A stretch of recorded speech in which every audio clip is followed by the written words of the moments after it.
Greetings, all you wild and weirdos and weirdettes out in Wild and Weird Radio Land. It's Iron. That's Dave over there, and we're waiting for Joe to show up. Let's see what we have planned tonight. It's going to be a really cool show. We've got some footage of our own stuff to look at. We've got some clips from other people to look at. We're going to be talking about Orbs, is what we're talking about, if you didn't know.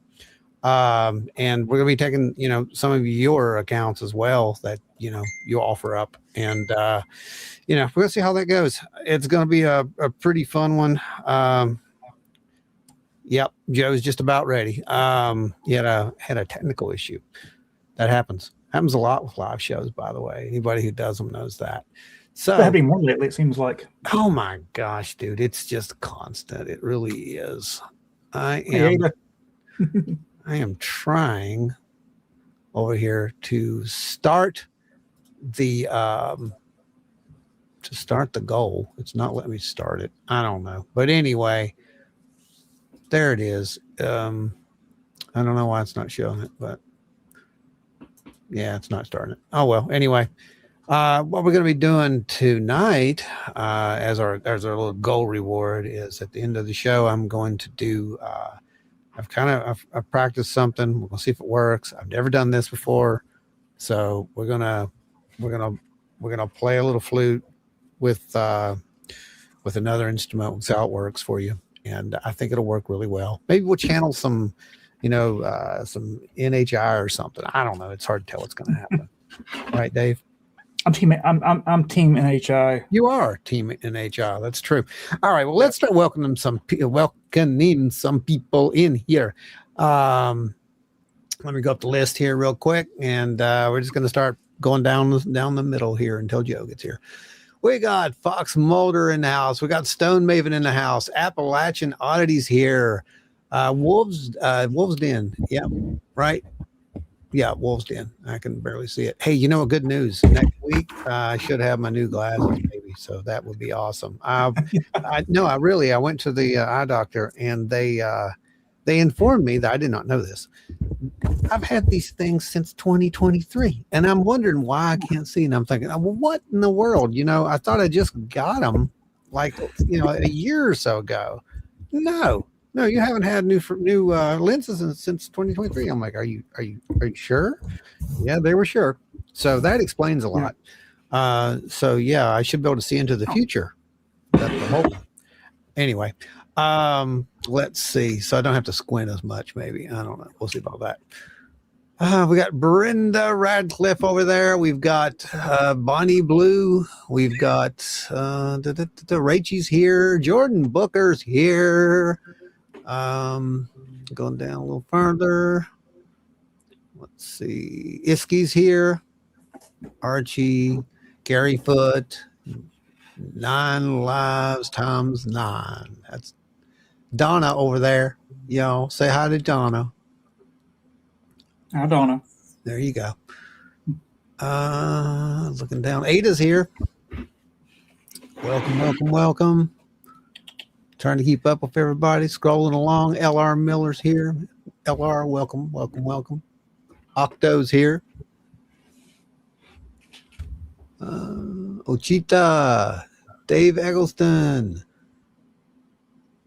Let's see. Terry McCulloch's here. Eric Stitt. Yeah, I think that's it. I can kind of see that. Terry Carter's here. And Joe's here. What's going on? I had a power strip blowout, so I had to replace everything on the fly. And now that's convenient. That's convenient, right? Yeah. You hear the long set of glasses that he gets? Let's see. Alien IR glasses too. I hope so, man. I hope so. I'll be able to see into the future, and I'll be able to see these invisible orbs. So maybe even past the black strip on all the confidential files. Oh, that'd be great. That'd be awesome, actually. Then I wouldn't be able to tell you anything. Okay. Close. All right, what is that? Linda's here, everybody. You hear that? Lady Wolf. Mid-Ohio Valley is here. Welcome, welcome. Hello, people. Hello back at you. Lady Wolf, I already did that. Hellbent Holler's here. Look at that. Man, I don't know how you do this, Joe.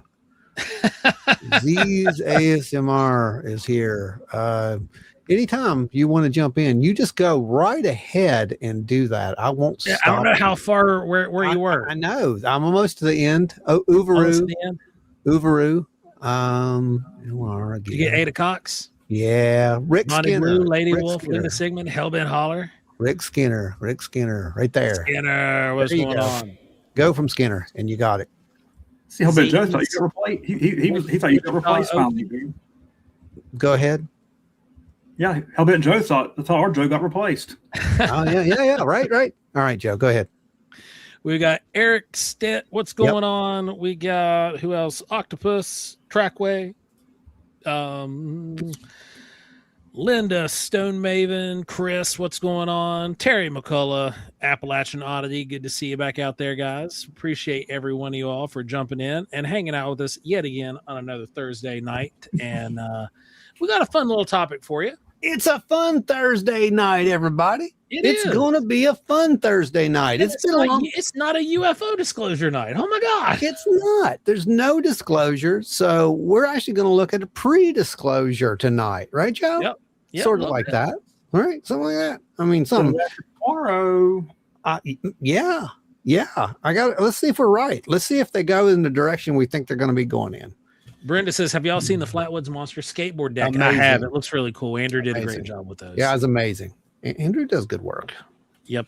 Really good work. Like more good work than he gets credit for, I think, as far as it goes. Because he's very creative, incredibly creative.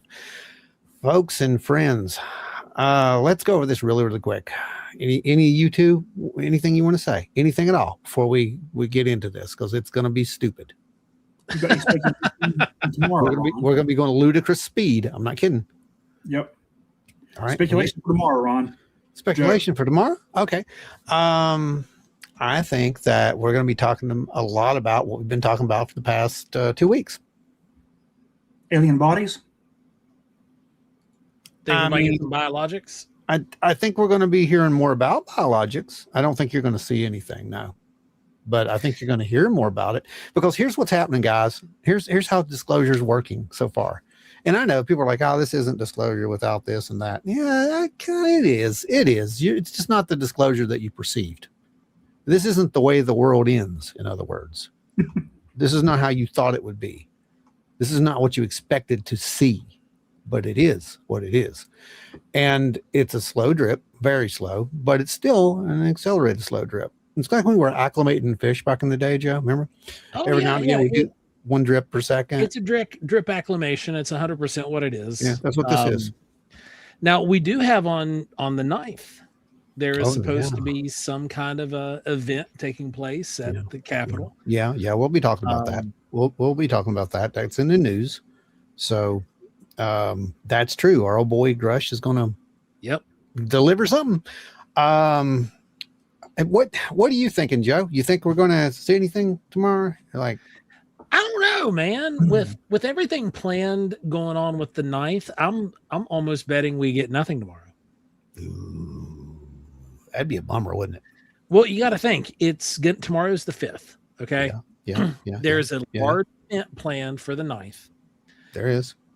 There's a good possibility that they'll hold off because you got to think it's already been played by the president like a ratings game. Yeah, it is. It is. So what do you do in a situation like this?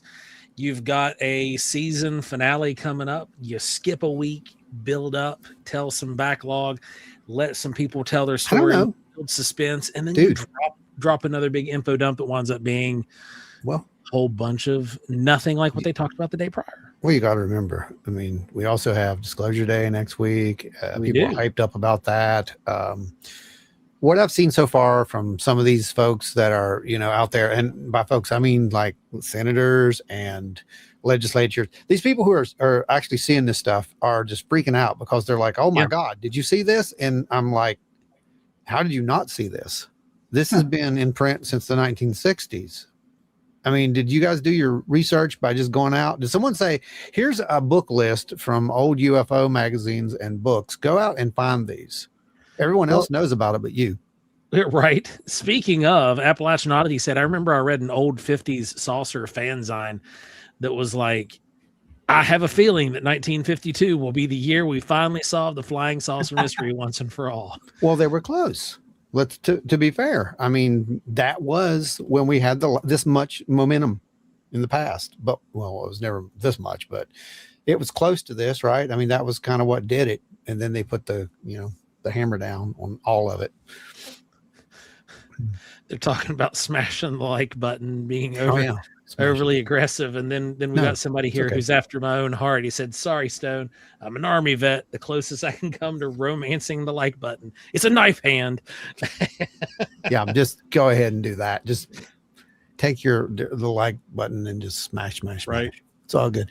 Okay, so pop us over to the news and let's get this show started. Let's kick it. You got it. Kick it in gear. Here, we maybe go. Maybe.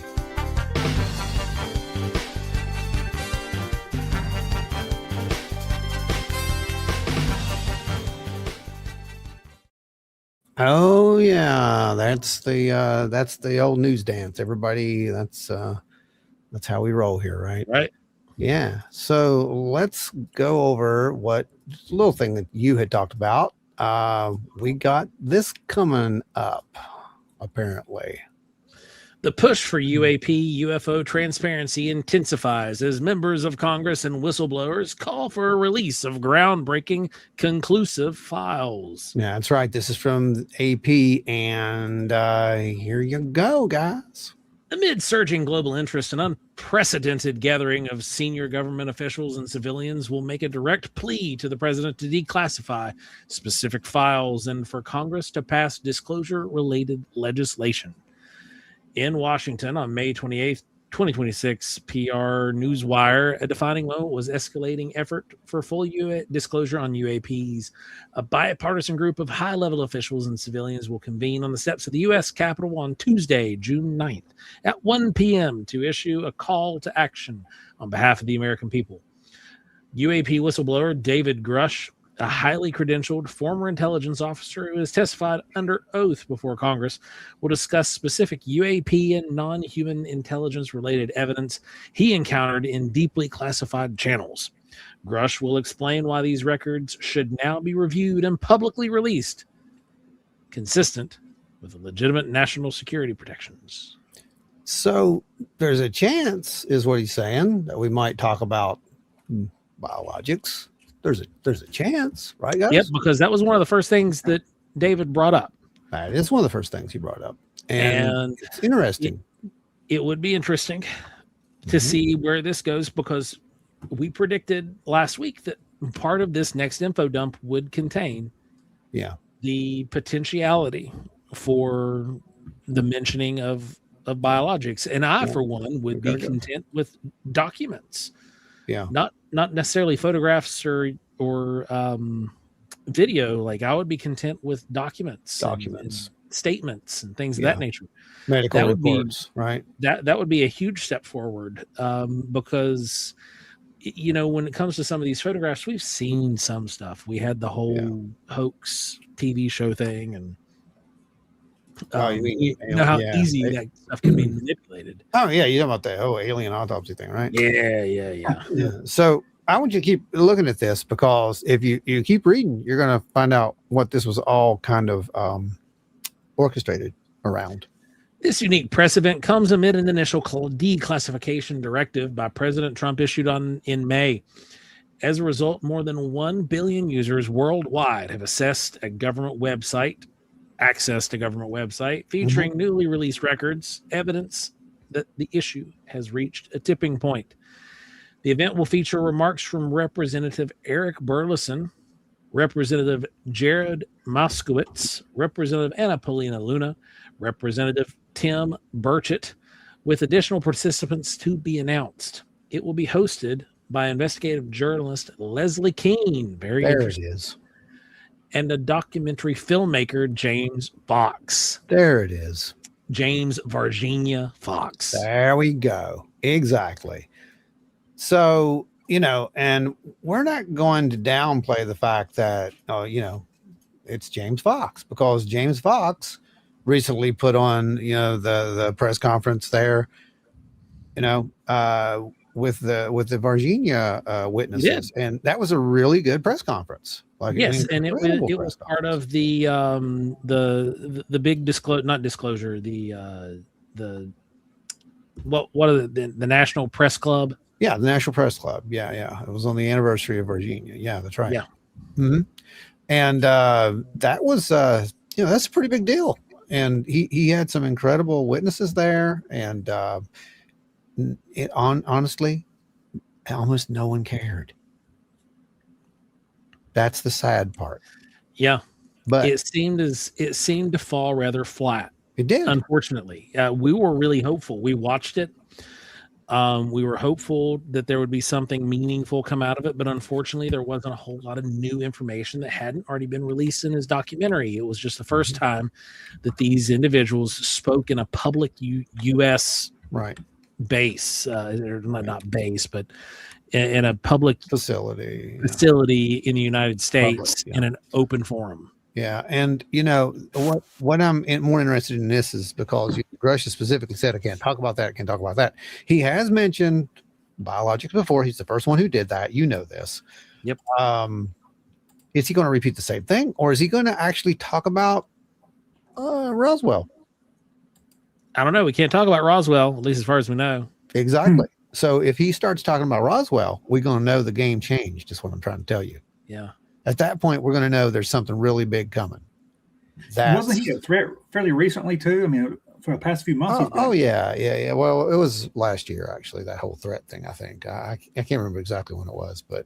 Are you talking about the run up to the White House where there was like a. Well, there was some of that, but it seems like recently some interviews with Grush, he had talked about having some security issues with himself. Yeah, no, that happened a few months ago. Oh, yeah. Okay. I thought that was last year. Yeah, no, that was just a couple months ago. Yeah, that was sketchy. Interesting. Well, let us carry on. We also see a whole bunch of pressure coming in on Brolin and the other gentleman that was with Weaponized that came forward. Oh, yeah, that's right. Forgot about that. Yeah, you're absolutely right. So we do have the potential to see some movement with this. Yeah. It depends on who else they get there. I mean, there's a good chance, one of the, there may be a key witness that shows up there. Who knows? But we're going to be paying attention to it. I'm sure we'll hear about it. It'll be all over the news. That's why I don't think that they'll do a drop next week, because it's going to be too much. Oh, no. See, I think. You think that's overload? That's what they want? It's prom time, man. Think about all the network awards. Man, we had all these season premieres and everything button up against one another. They were all vying for position. This is something that's it'll be another claim to fame, is what it'll be. Rough, is what it'll be. Appalachian Oddity, you guys know all these modern UFO guys by name. I'm still stuck in the 50s and 70s, I guess. Well, it's been kind of critical to follow the stories recently, especially with our show and the way that we run the show over the last 2 years. We've been staying in lockstep with everything that's been coming forward in the news cycles to present it in a more digestible fashion and also give data from our own research that corresponds and predates a lot of the information that's being released publicly. Yeah, there is another big bit of news that's coming, and everybody's got a book, right? I mean, we talked. Oh, well, but we've been waiting for this book for years. We've been waiting for this book. We've known about this book for 2 years. Yeah, this book is finally coming, and I honestly can't wait. That's going to be some stuff. There's going to be some stuff. Here's the kicker. We've been talking about biologics. We've been talking about the potential for that. Yeah. this book had the reason we've been waiting for it so long is because of the Dopser process. Right. The book now has a pre-order date. Things have changed.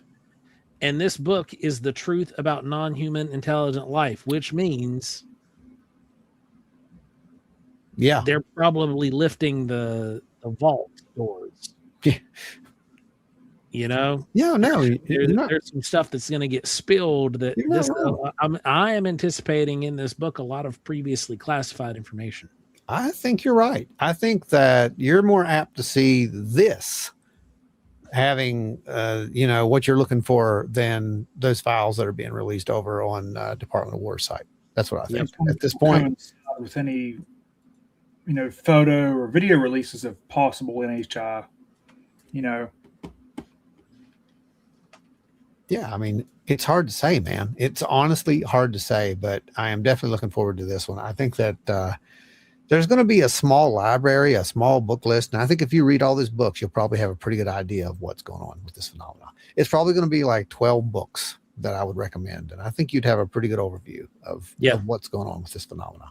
And then I'd just tell you to go watch Paranormal Horizons and Strange Realities. Right.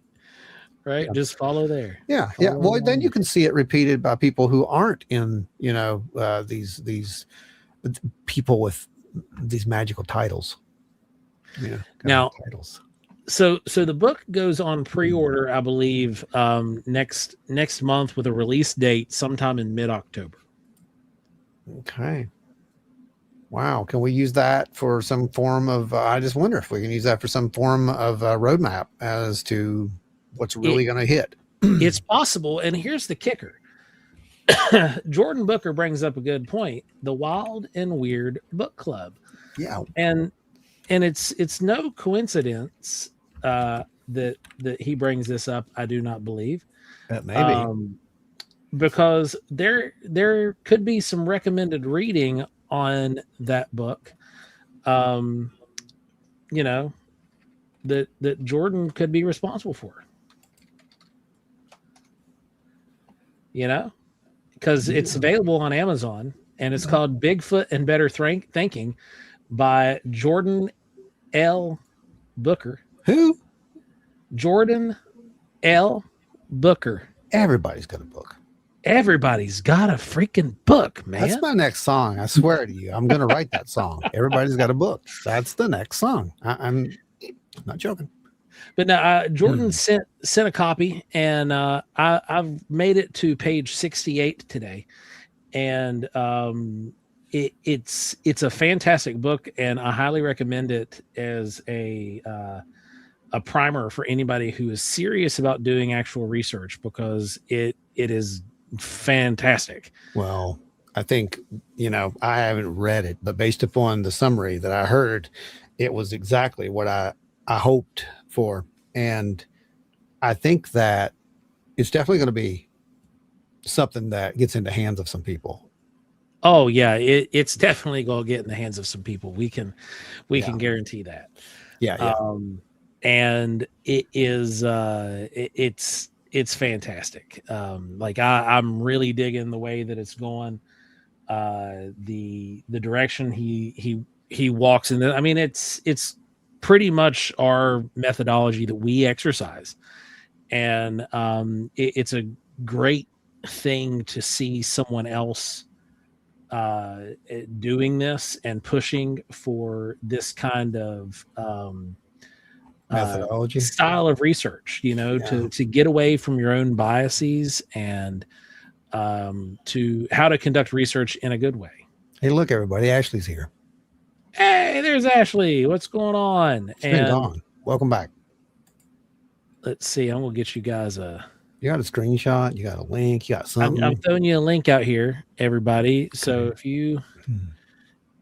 you would be so obliged and would like to pick up a copy, there is a link directly to the book right there by Mr. Booker. My copy is currently upstairs. I was going to bring it down here with me and show it off, and that's just going to have to wait till next week. And you never know. There might be something else that happens with that book next week. But for real, you guys definitely go check out that book. Follow that link. We're going to be posting a link up to that also in the Facebook group page. Yeah. It astronomically awesome, good book. And I don't say that lightly just because we're friends with Jordan, but it's just really, really good. Really good. Like it's just refreshing because I've read a lot of these paranormal and Bigfoot books, and they're all trust me, bro books. That's what I'm writing. Eldrim's book, unfortunately, Legend Meets Science is kind of a trust me, bro book. That's what I'm writing, man. I'm writing a trust me, bro. This book. is not that case, and I love it. I'm gonna be like, the aliens are here, and they told me how to make this amazing drink, and oh wait, that really happened, right? Yeah, never mind. Lisa, supporting the greater good. Thank you so much. We appreciate you. Multiple. And then I didn't miss you back here, Dave. We got you, guys. I'll finish polishing and buffing those microwaves for y'all as soon as the linseed oil dries on this batch of quartz for Joe. No, that's funny. No, that's funny. Thank you, David. We appreciate you. And then up here, it looks like Stone got us too. Stone, thank you so much. I didn't see that one. Yep, Stone, Wild and Weird West Virginia Lending Library Fund. Hey, for real. All right, Stone Maven, you just purchased the first copy that will be given away next week of Jordan Booker's book. How about that? So that right there, I will go ahead and throw that in the cart now. And there will be at least one on deck next week for giveaway. Sounds like a good time to me. All right. Making it happen slowly but surely. You are disclosure. We are disclosure. I am disclosure. You heard that saying somewhere before, I'm sure. Yeah. Okay. Well, let's get over here. So you got the book coming, right? Yes. You got the book coming. And apparently there was some weird stuff that happened this week. Well, speaking of weird stuff that happened this week, Z's and for Ashley.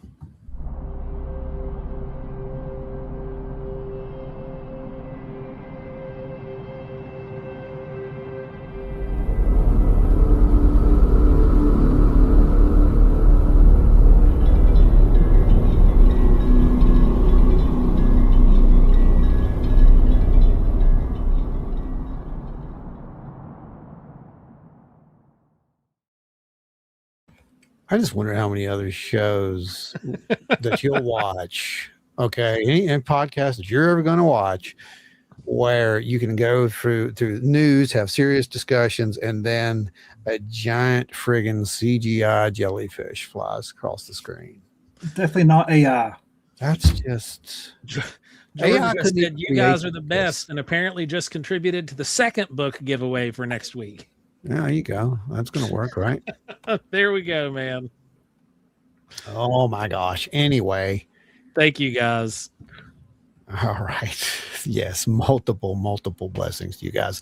Like I said, we had our goal tonight. I'm going to do something that I've not done before. Joe, you weren't here for this.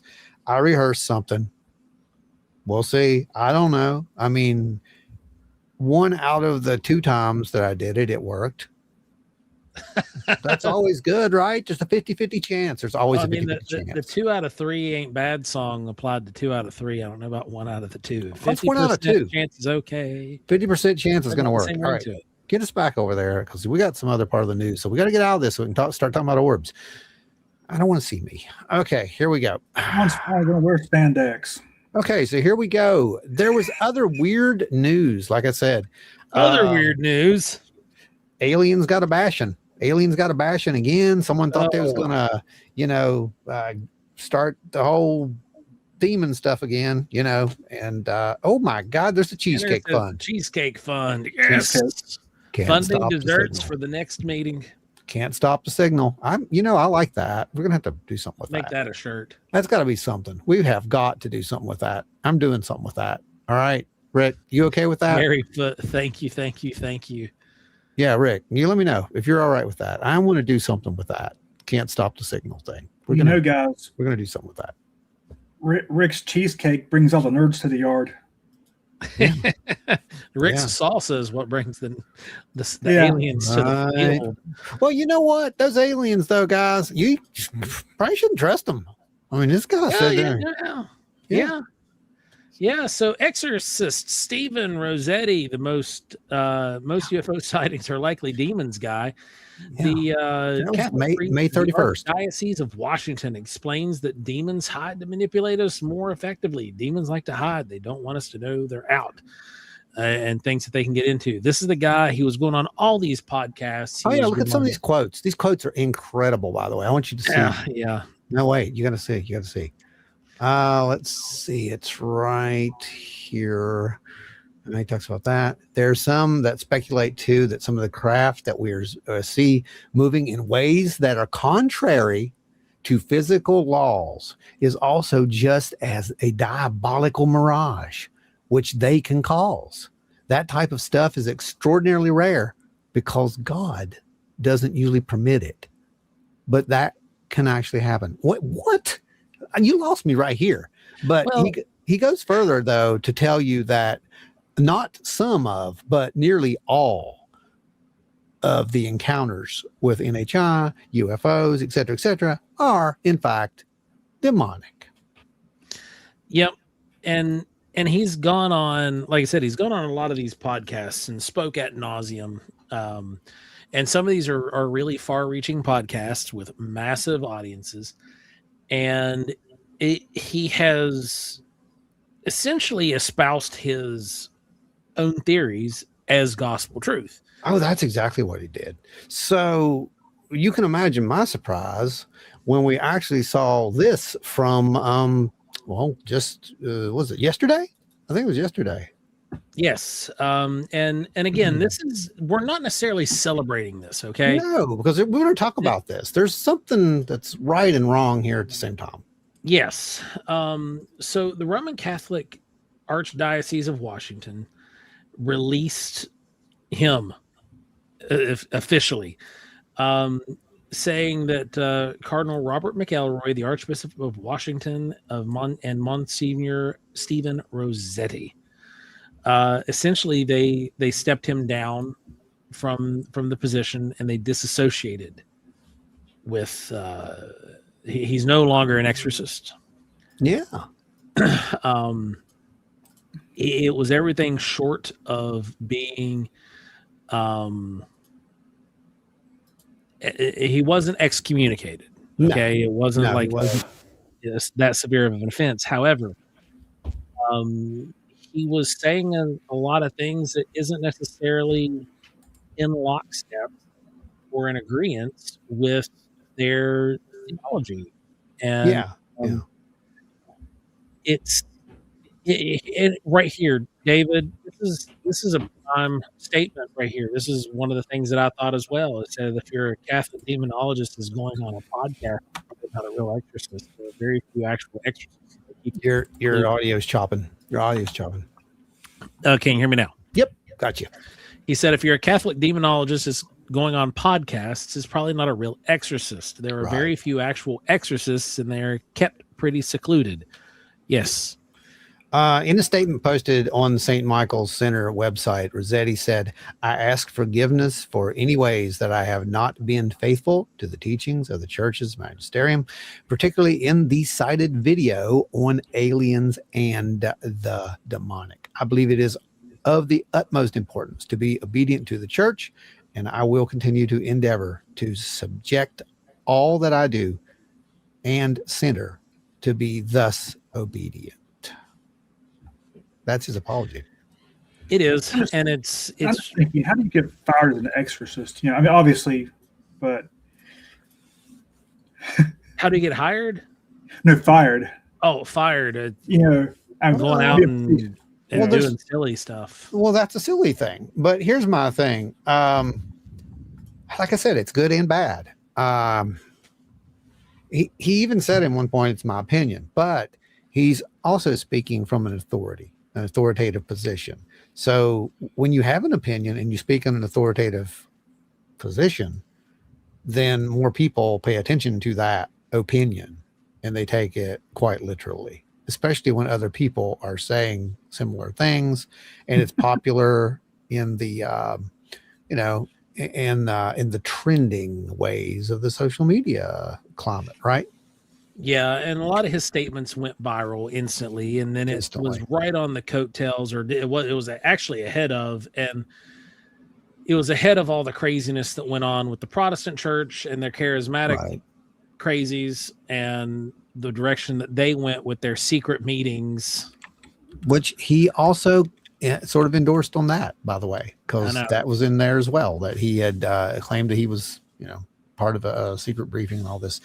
I don't know or care really, to be honest with you. We've already covered that. I just wanted to put that up because it's very odd that we actually got to, and rare that we actually got to see an official position kind of taken on this, because there's been a lot of alien bashing and the ships ain't even landed yet. We're an alien nation, right? like I told you, and the ships ain't even landed. To be fair, we covered here on the show many years ago when the previous Pope came out and made his statements regarding extraterrestrial life. And we saw the same thing said by this current Pope.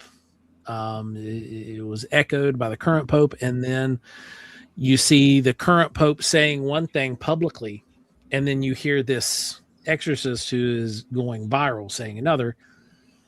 And it in a way, it shows disunity, and it shows a disconnect in the leadership, and that doesn't look good publicly. Yeah. So, yeah. It's, you know, but anyway, I just think it's kind of interesting that they kind of retract or made him retract this, and they just want to stand clear on this. Terry McCullough says, I'm not an exorcist, but I did stay in a Quality Inn in Beckley once. So that means you need an exorcist, Terry? Because Ron and I stayed in that Quality Inn once, and pretty sure we needed one after that. Probably. That's not wrong. I mean, there's some stuff there. There is some weird stuff in that place, that old town, honestly. All right. Well, anyway, I think that's going to do us for the news, I believe. Is that right, guys? Does that look good to you? Sweet. Yeah. Well, I think so. I'm fairly certain. So I'm going to head over here and we're going to just start talking about this, because, you know, we're talking about orbs. And one thing you guys might remember, though, didn't we said a few weeks ago, before all these foul drops, there was a bunch of craziness that was probably going to happen. All the crazy people will be coming out of the woodwork, and on both sides there. I mean, we're seeing exactly what we thought we'd see. Well, yeah, I mean, this is pretty much legit. I mean, everything that we said at this point is following it's following the guideline, right? It's following what we kind of showed that it is going to happen. And so far, you know, it's not catastrophic. And as long as it's not catastrophic, I guess it's okay. But we're going to be talking about orbs. So let's get on that one, right? Because before there was Tic Tacs and, you know, Roswells and all of this, you know, there were these weird lights in the sky. People reporting glowing spheres and lights, and they appeared to be intelligent. But, you know, it's been happening for a very long time. There's just people who are running around now acting like this is all new. But, you know, they followed aircraft, they entered homes, they appeared during mystical experiences, right? Or calling them, or summoning, or whatever you want to call it these days. Yeah, but they're called by many things. They're ghost lights, spectral lanterns, fireballs. But you guys, we call them COPs. Y'all know them as orbs. We call them COPs. We made that phrase up, and I got yelled at by Jessie because she said we didn't need any more acronyms. But it's self-illuminated anomalous phenomena, and it fits it. And I did that because we have these other people who say orbs, and everyone's like, you know, showing these little fuzzy, out of focus bokeh things. That's dust.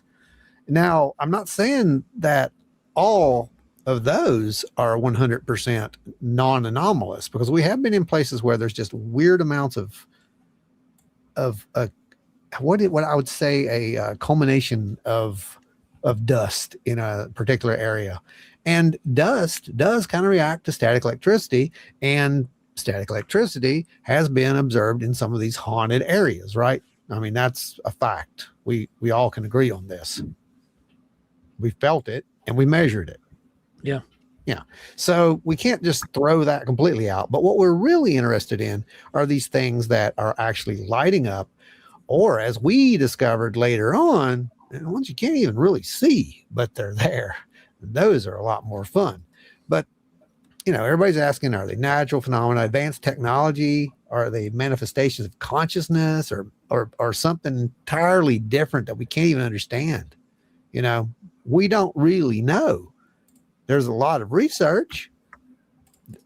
I mean, as far as it goes, independent research, but there's only very few that are actually out there trying to capture real data. That's Skinwalker Ranch. You know that. Yeah, you got Skinwalker Ranch. You've got us. And you've got... Don't forget Hellbent Holler. They were out there they were getting chased by Orbs too. Patrick Jackson, the guy, the Skywatch team. Yep. Those guys. And actually, I have a little bit about Patrick. We got a couple clips that I'm going to show from Ross Colhart on that, and you're going to see how our, some of what he observed, actually mirrors what we have observed. But I don't necessarily go with his theory on this that it has anything to do with poltergeist. It has anything to do with hauntings. I can't. Not right now. There's not enough data. Because you say it doesn't make it true, and I think that's where we are with a lot of these phenomena, don't you? Oh, agreed. Now, Appalachian Oddity brings up a different kind of light anomaly. Mm-hmm. He says they usually call them environmental light anomalies, atmospheric light anomalies, or just light anomalies. The difference, those things, environmental light anomalies and atmospheric light anomalies, do definitely occur. The things that we're talking about, these COPs or orbs, they interact with you. Yeah. And they are emitting microwaves, gamma radiation, and sometimes they're only visible on third generation night vision or second generation night vision. It's very strange. So the frequency of light also kind of plays into this. So it's not the typical spook lights, will-o'-the-wisp kind of thing. No, but that's part of the, the terminology that over the years, that's part of the history of it. And we'll go into that later, but let's play one of those clips. I want to play one of those clips, Joe. Take us over in presentation mode. Because everybody likes these clips. So I'm going to play them a clip. That's pretty much what, podcasts have turned into. They're clip shows now. But we try to make ours make sense. So here is a clip from Ross Coldheart in Reality Check, and he has Patrick on there. They're talking about the Orbs stuff, and then you're going to see some of our stuff that clips right into this, and it'll make perfect sense to you. So go ahead and watch it. By the way, C50 people out there, come on in here, talk about this. Let's talk. Have you ever seen Orbs? We want to hear about it. We want to talk about this. This is the time to do that. And believe me, I don't know that there's a right or wrong answer. So just jump on in, throw your 2 cents into the ring, and let's all look at the data and see which one makes the most sense. Here we go. 16, and it's a group of photographs of the same object, but it seems to be moving up above slightly the floor. How were these images obtained? Obviously, they seem to be visual representations of something anomalous inside 30 East Drive. What do you know about how they were obtained? I think they were taken by infrared camera. So from what I can tell from the originals, there were infrared shots. And indeed, so they're not visible in normal light. It's very hard, no. Watch the movement of this thing.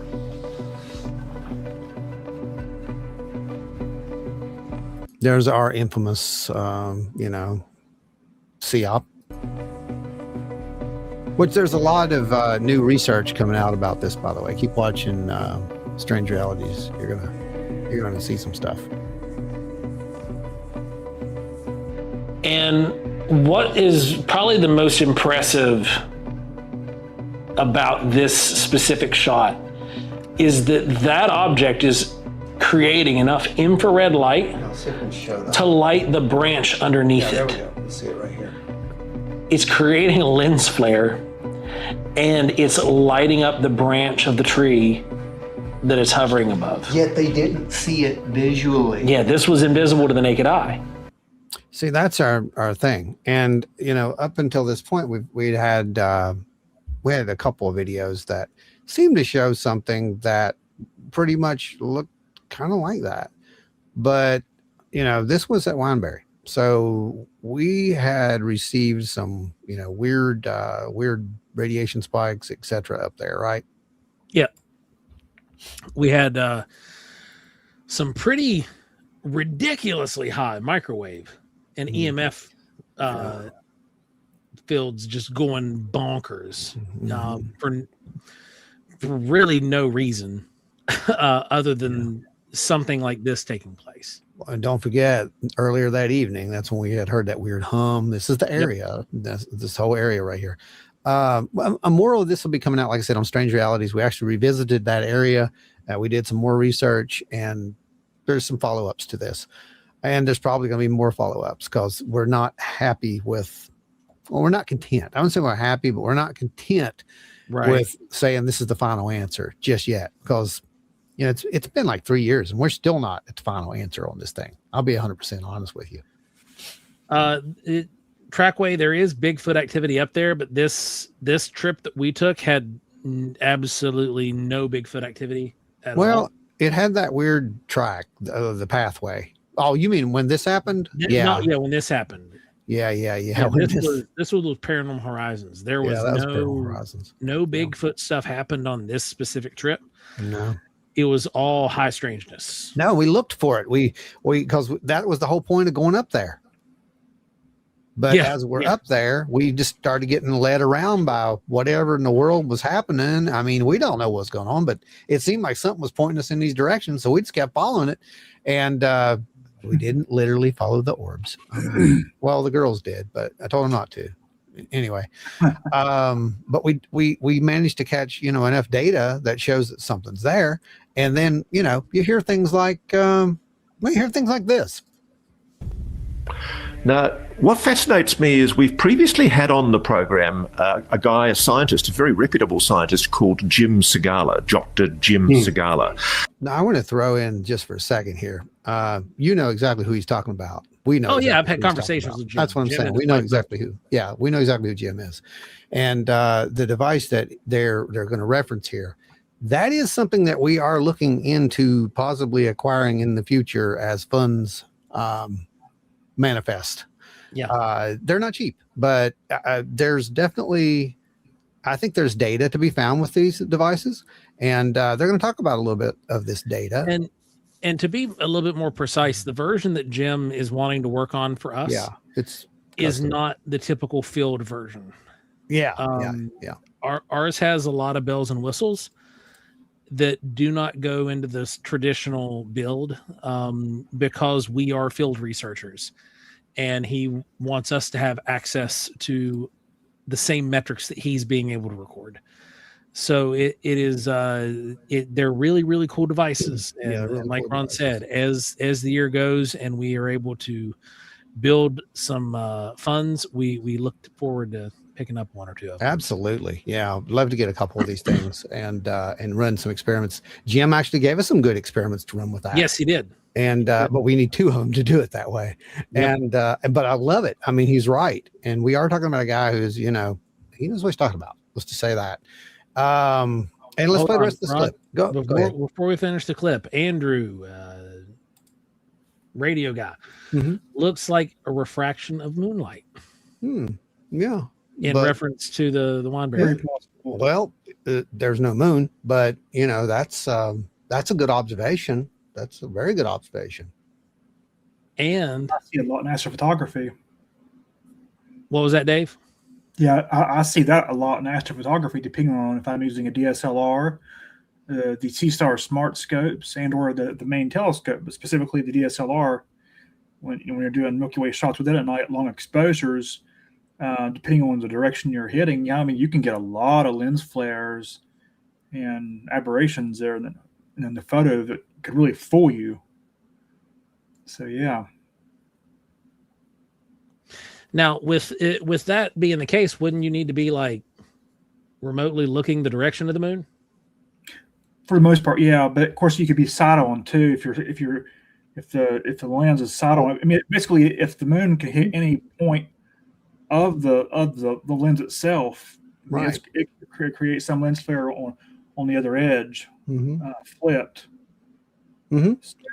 But here's the better question. Like a street light somewhere close enough. No. It could be pretty far away, but it could be enough if it's at just the right angle.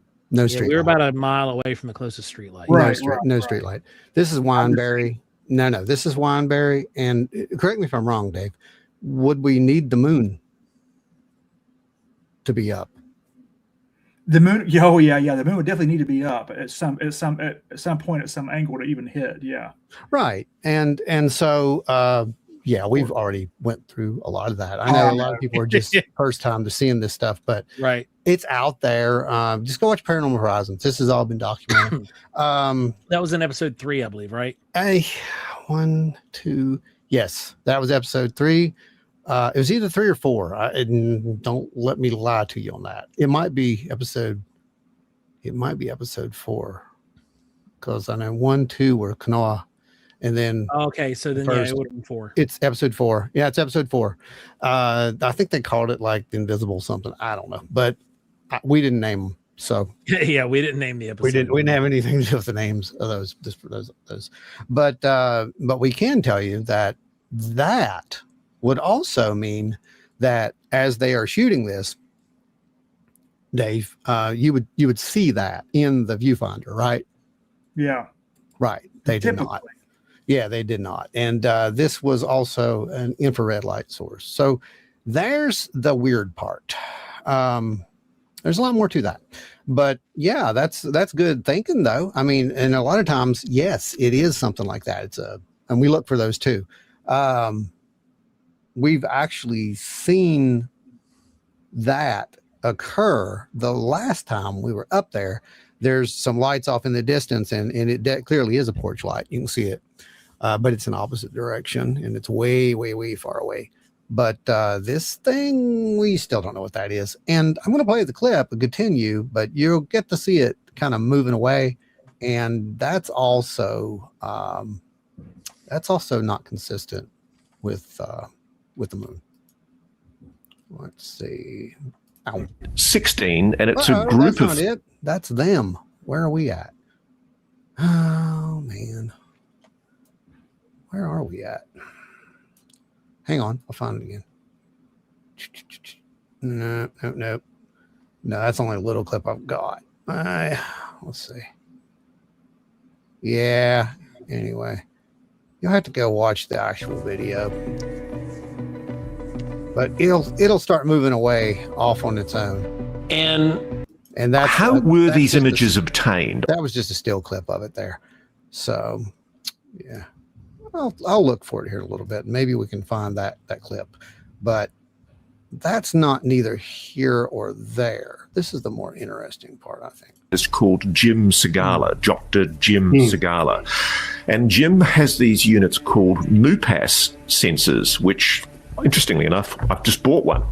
And they allow you to detect gamma radiation, electromagnetic radiation at the time of anomalous phenomena. And the work that Jim's done, and we've discussed this in a previous reality check, what it allows us to do is to show that at the very time that people are reporting anomalous phenomena, his MUPAS sensors detect a rise in gamma radiation, electromagnetic radiation, including microwave radiation. Is this something that you've witnessed as well? Yep, same thing. This is getting more and more fascinating. So just to make that point, there's a slide number 24, which shows the readout from one of the MUPAS units. And as Jim has explained previously to Reality Check, when the people report anomalous activity in their homes, they're not aware of what the MUPAS sensor is recording. And the power in Jim's work is that contemporaneously, at the same time as these people are reporting that they're having an anomalous experience with something perceived to be paranormal, the sensor system is picking up this anomalous radiation. So he just yelled back that they were at 50. That's local. They were at 15 and we're at 33. So this is a local gamma radiation spike. So you can, I don't know if you're going to be able to see it with the glare. There's our CPM at 33. That was our high. That's that spike right there. And you can see how it's tracking. That was just recently, and that was our high. This just went from 50 to 0. That's one of the new batteries. Like I seen it go. Just All right, just shut down. Maybe it was a battery thing. Maybe battery down. Wait now. Wait a minute. Maybe not. Now, we had no idea what was going on out there, but at the exact same time, something shut our power down on the thermal monitor. It literally turned itself off. Hey, something shut your signal down completely. That's what happened to us just now. Killed everything. Everything just shut down. Yeah. Yeah, I like how you're out there, trying to explain what's going on to her, and she's like, "The camera's dead, Joe." That was one of the best parts, and it's literally just like, this was one of the craziest things I think that we ever have experienced. Really, Well, up to that point, we captured the footage of all of this. yeah, We had EMF, we had radiation, yeah, and then we had thermal downdraft, yeah, multiple equipment failure, yeah, and then we also captured anomalies on thermal the same night. yeah, yeah. So There were 7 specific instances that were completely separate, like they would not transfer into the other, and there were 7 of these that occurred right there while we saw this happening. Yeah, that's one of the craziest things that I mean, I've seen some weird stuff, and that right there, that was one of the weirdest things up to that point that I had ever seen. yeah, it's really hard to write that off. It's hard. It's really hard because logically, when we come at this stuff, it might not seem like we have that we come at it in a non-biased way sometimes. But the reason we do that is because we've actually got a certain amount of quantifiable data. Oh, there's a bit that we're able to look at. So we know based off of the data set that something is happening.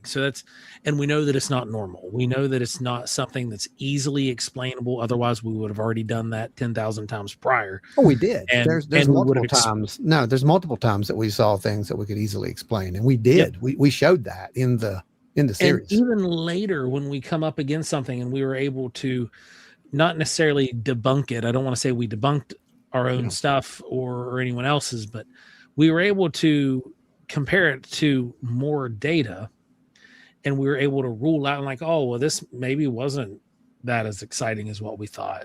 Right. That's how science works. Seeing this.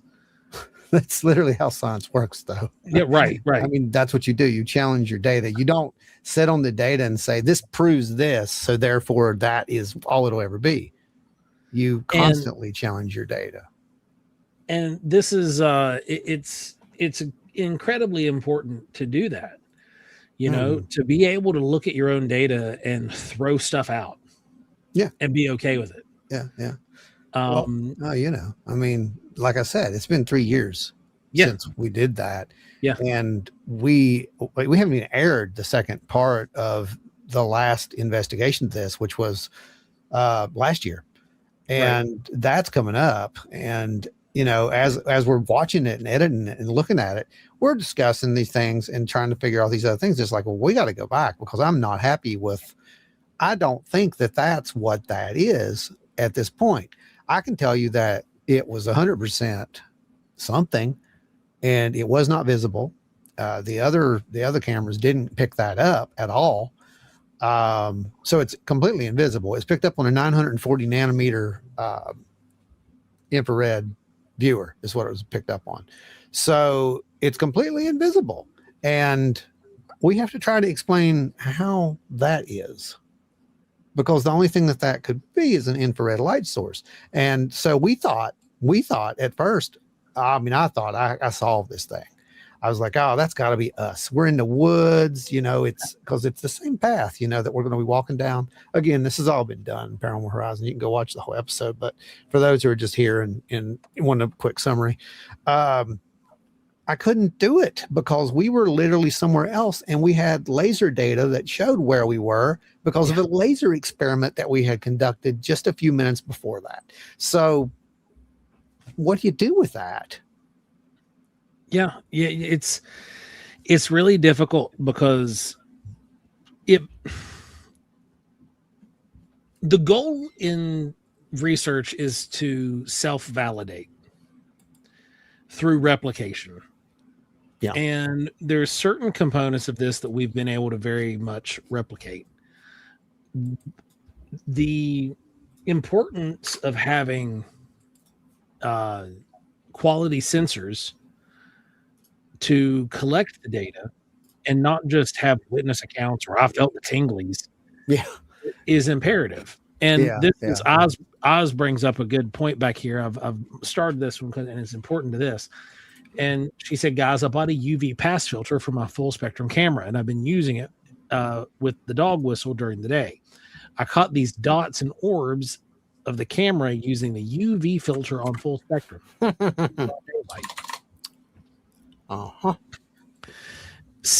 I've run 6 tone tests and caught dots in all but one, all in daylight. Good work.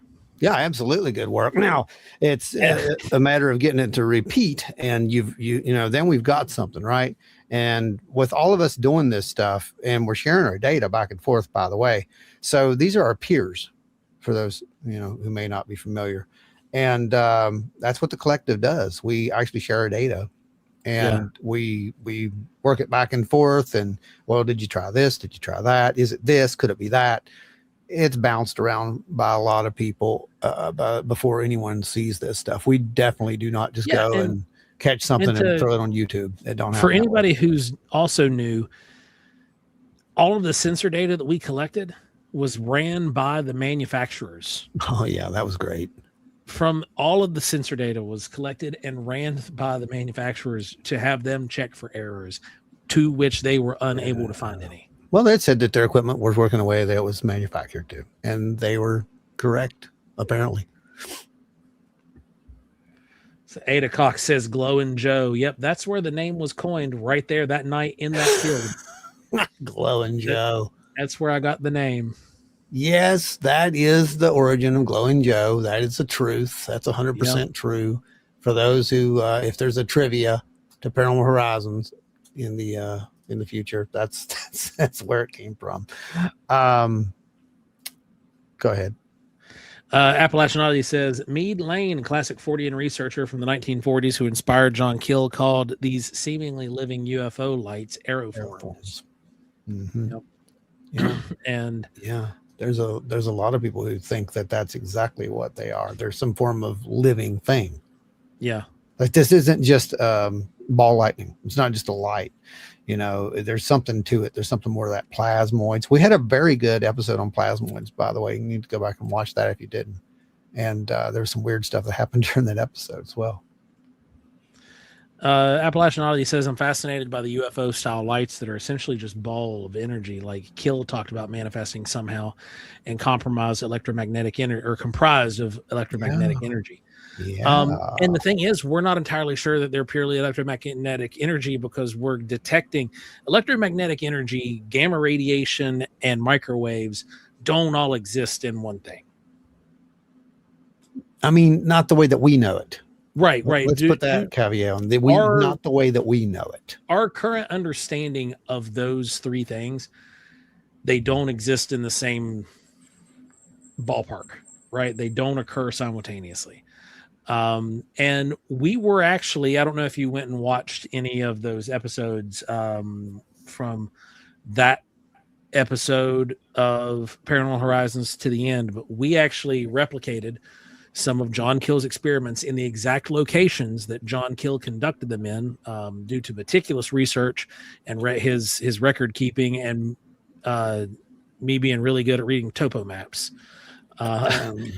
We're able to recreate his experiments in location, and we were able to collect results.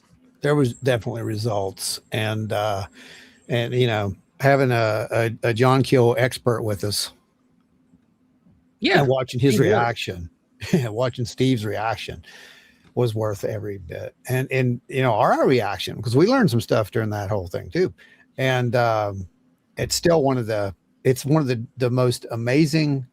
I'll call it contact. That was contact for me. That was we made a call and response. And then what happens in Strange Realities, which you haven't seen yet, is the validation of call and response. And there's no doubt in my mind that there's something there at this point. So it's really going to come down to some really good evidence against it at this point to make me understand otherwise. But we're getting kind of off track from the orbs, but it's okay. We do that here just to let y'all know it's okay. It happens. But my DEET-free hypoallergenic fair trade organic orb repellent. No. Or buy my DEET-free. It won't work. It won't work. So, it's not going to work. It's not going to work. Thank you, Chris. Claude 2. Absolutely. Yeah. Verada in Nicto Doodle. That's not how it works. Varata, that's not how that works. Doodle. Nope. And now we have the monsters and the undead roaming the streets. I don't know why he did that. I have a boomstick. That's why, Ron. Hell to the king, baby. Anyway, let's see what else we got. We got orbs. We got wineberry. We just did wineberry. Oh, so there was the other thing about that particular spot. So I'm just showing some of the data sets at this point that we've captured for those who may question it, and the repeatability of it, because the idea of defining phenomena is a set of circumstances that reoccur and can be validated by other researchers and so forth, or other witnesses for that matter. That's a phenomena. It repeats. It's going to be there when you look for it. And we saw that. And here's one of the cooler orbs, I think, that we've managed to capture. Take us to presentation, if you will. If you will. Thank you. Here we go. These are some of the orbs captured there at Wineberry. And this one, and for those who, again, haven't been with us, you're going to notice that there's a bit of geometry in that thing. And what's really cool about that is if you go back and watch the whole episode, you'll get to see us compare these. And there's another site that's way north of Wineberry where there's similar activity taking place, a different color orb, but the actual structure inside that red dot looks very geometrical. And this is not pixel blowout. Oh, it's not. We've played with it and tried to figure out what this is. You were looking at a series of a few hundred pixels here in that cluster. Yeah, you can see the pixels. If you look at the edge of them, you can see where the pixels are. Yeah, but you have the large geometric shapes that are coming out of this, and we're seeing this in a few different locations.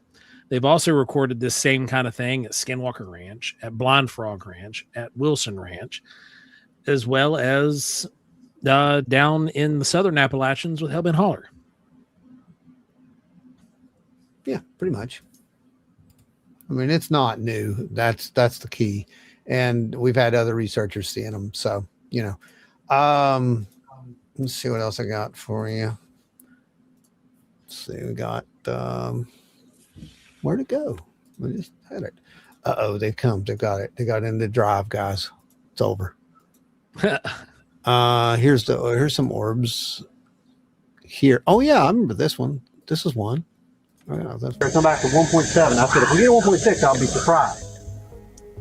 Not only do we get a 1.6, while we're sitting here talking about this light in the sky, we get a 1.6. Why? That was not base. This was baselined out for. We didn't hear for hours with this thing turned on. Right. There's nothing. And then there it. Holy crap! Get the camera over here. Getting it right now. again, just like Wineberry. We were talking about it, and we got the signal at the exact same time. Negative 70. That repeated all across the board, all across all of our investigations. We kept getting that. You would keep getting bombarded with low grades of radiation. Yeah. And every now and again. And microwaves. And every now and again, there would be an orb that shows up, which is consistent with the lore, by the way. And I'm saying lore because, I mean, it goes back into history, right? So that's kind of where we are with it. But either way, go ahead. Cam Norwood, you guys, I told you about my brilliant UAP orb from only maybe 250 feet from my face. White, motionless, no sound, pulsating in a seemingly random pattern for about 1 minute before it took off miles away. Oh, man. That would freak me out. I'll be 100% with you. I would just be freaked out. And I would be freaked out because I'd be like, oh, my God, Joe, get the Geiger counter now. Right. Yeah. And that was out in the PNW up in Spokane, Washington. Yeah. Unbelievable orb witnessed by others since I told you, a Tic Tac and another one. Oh, wow. Yeah. Good seeing you back here, Cam. Thanks for jumping back in with us. Absolutely.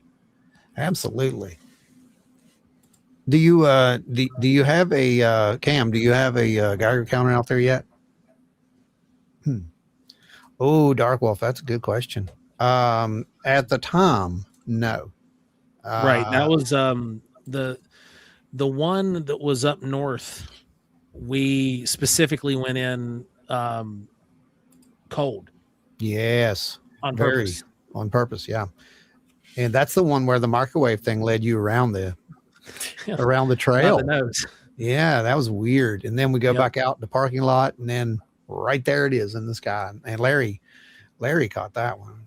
Yep, Larry was there with us. Larry was lucky enough to snag smart enough to snag the thermal and throw it up right at the exact spot, and wham bam, there it was. Yeah, it was crazy. There's some weird stuff that happened out there. What's going on, Bigfoot fans? Bigfoot fans, welcome. So, orbs. I mean, there's a history, right, Joe? I mean, there's a long history with orbs.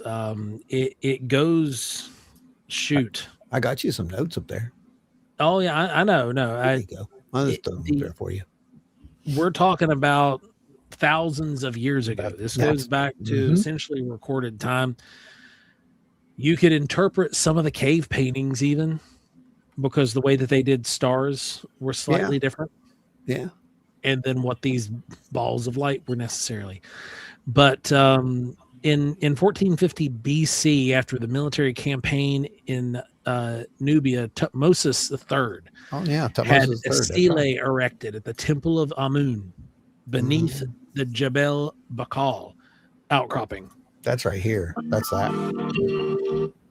The stele, hold on one second. I want to drop those. The stele. Oh, okay. Bring the picture back up. Okay. The stele was there you go. Was placed there to explain how a star came down to set fire to Tutmosis's adversaries. And that's it right there. That's the remains of it anyway. That's where it was. Now, according to Pliny the Elder, a spark fell from a star and grew as it descended until it appeared to be the size of the moon. It then ascended and transformed into a torch.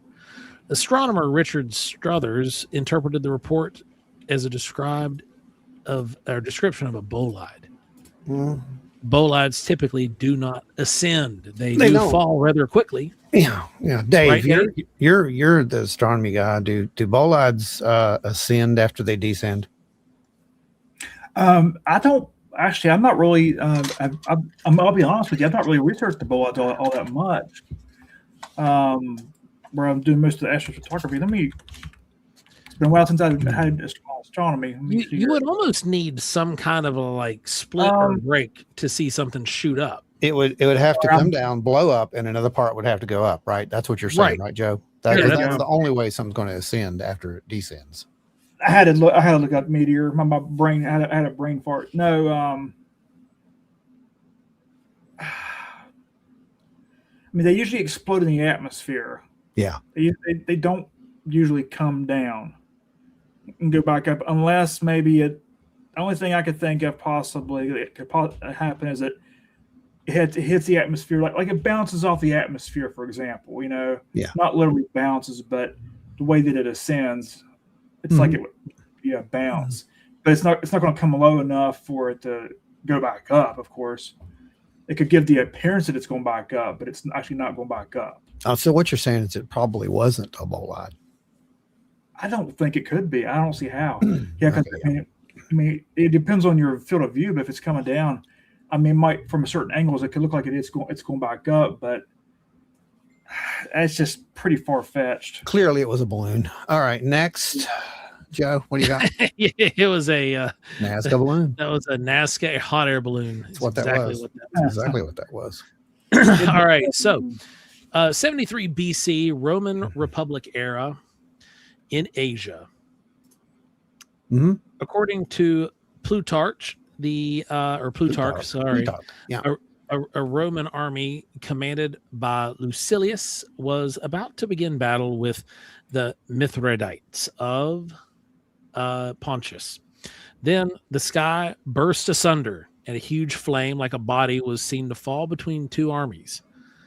Plutarch reports the shape of the object was like a wine jar. Isn't it interesting that they seem to like these battles and pick sides sometimes? It's weird, right? Now, to me though, this one I could say sort of sounds like a bolide. It does. I mean, because you think about it, you got to think, that century's wine jars were, amphirs. They were, Yeah, you're right. And so a bolide does have that shape. Yes, it does. So looking at it objectively, you could say that. You could do that. But you're right. Does seem to be a whole lot of these, balls of light, the Foo Fighters, for example. Well, they happen at certain times. Let's just say that. I mean, and there's usually some kind of a battle element to this. Appalachian Oddities got one for you. I use the overall terms like light anomaly to refer to lights in the sky, UAP, UFO, and in wilderness that are labeled orbs. Do you folks see those as separate? They both supposedly have EMF. We do categorize them separately. That's a good question. So in our research and the way we do stuff, we compartmentalize a lot. We try to put things into categories so that way it makes patterns more recognizable just by clustering the data. So when we see these lights in the sky, based off our observations over the last several years, the orbs in the sky behave in a completely different way than the orbs that are down on the earth. Tree level. Yep. Tree level, anywhere from mid tree level, mid canopy down to 2 to 3 feet off the ground. They behave in a way, that particular subset behave in a way that is playful and almost as intrigued by you as you are of it. Mm-hmm. I would say the ones in the sky seem to be. There's just different categories. Yeah. Sometimes they're like, I got a better place to be. Yeah. Sometimes they bolt away. Sometimes they come over, they'll stop, they'll watch you and then go in a different direction. So for that reason, that is why we do categorize them differently. We have gotten EMF off some of them. The majority of our hits off of the terrestrial versions, or the ground level, the majority of what we have received from those have actually been microwave and possibly radiation. gamma. Yeah, possibly Gamma radiation. Yeah, because we've even picked up residual radiation from those by going to a spot where we saw one and watched it disappear. We went to the exact location and we were getting spikes in radiation in that exact spot. So, but that is why we categorize them differently. Yeah. But great question though. Yeah, it is a really good question. Really good. Thank you for that. So, indigenous traditions around the world also describe intelligent lights like the will-o'-the-wisp. Medieval folklore, mysterious glowing lights over swamps. Right. I mean, that's where we get the whole swamp gas thing from. Swamp gas, man. Yep. I'm now aware that I am sensitive to UAP. I resist the consciousness theory, but I could be wrong. Yeah. That's a huge part of it, and based upon what we've seen and based upon the research that we've conducted, there does seem to be a consciousness element. I don't know what that means 100%. Based upon what we've seen, though, there's something to do with that, and it could get strange. And the consciousness has something to do with another willow, like the whippoorwill. Whippoorwill? You mean the disappearing whippoorwill? Consciousness says weird stuff with whippoorwills. Anyway, will-o'-the-wisp, medieval folklore. You had these things that's where we get the swamp gas stuff from. Flickering orbs, where fairies or malicious spirits attempting to lure people into the dangerous bogs, never to return. Then Skinner said the flash of light you saw in the sky was not a UFO. Swamp gas from a weather balloon was trapped in a thermal pocket and refracted the light from Venus. That's probably that sounds legitimate. Sounds legit to me. So then we've got the Nuremberg celestial phenomena in 1561. The famous. A broadsheet published by Hans Glosser described a mass sighting above Nuremberg, Germany. Witnesses reported hundreds of spheres, cylinders, and cross-shaped objects emerging from the sun. The account described them as fighting one another in the sky. We've heard that before, huh? We have. We had somebody describe the phenomena as a dogfight. We did have somebody describe it as a possible dogfight, didn't we? We did. Yeah. And then look what happened just a few years later, Joe. Right below that one. I was trying to jump over the comments. Sorry. That's 1566 in Basel, Switzerland. The Basel pamphlet of 1566 describes. Hold on. There you go.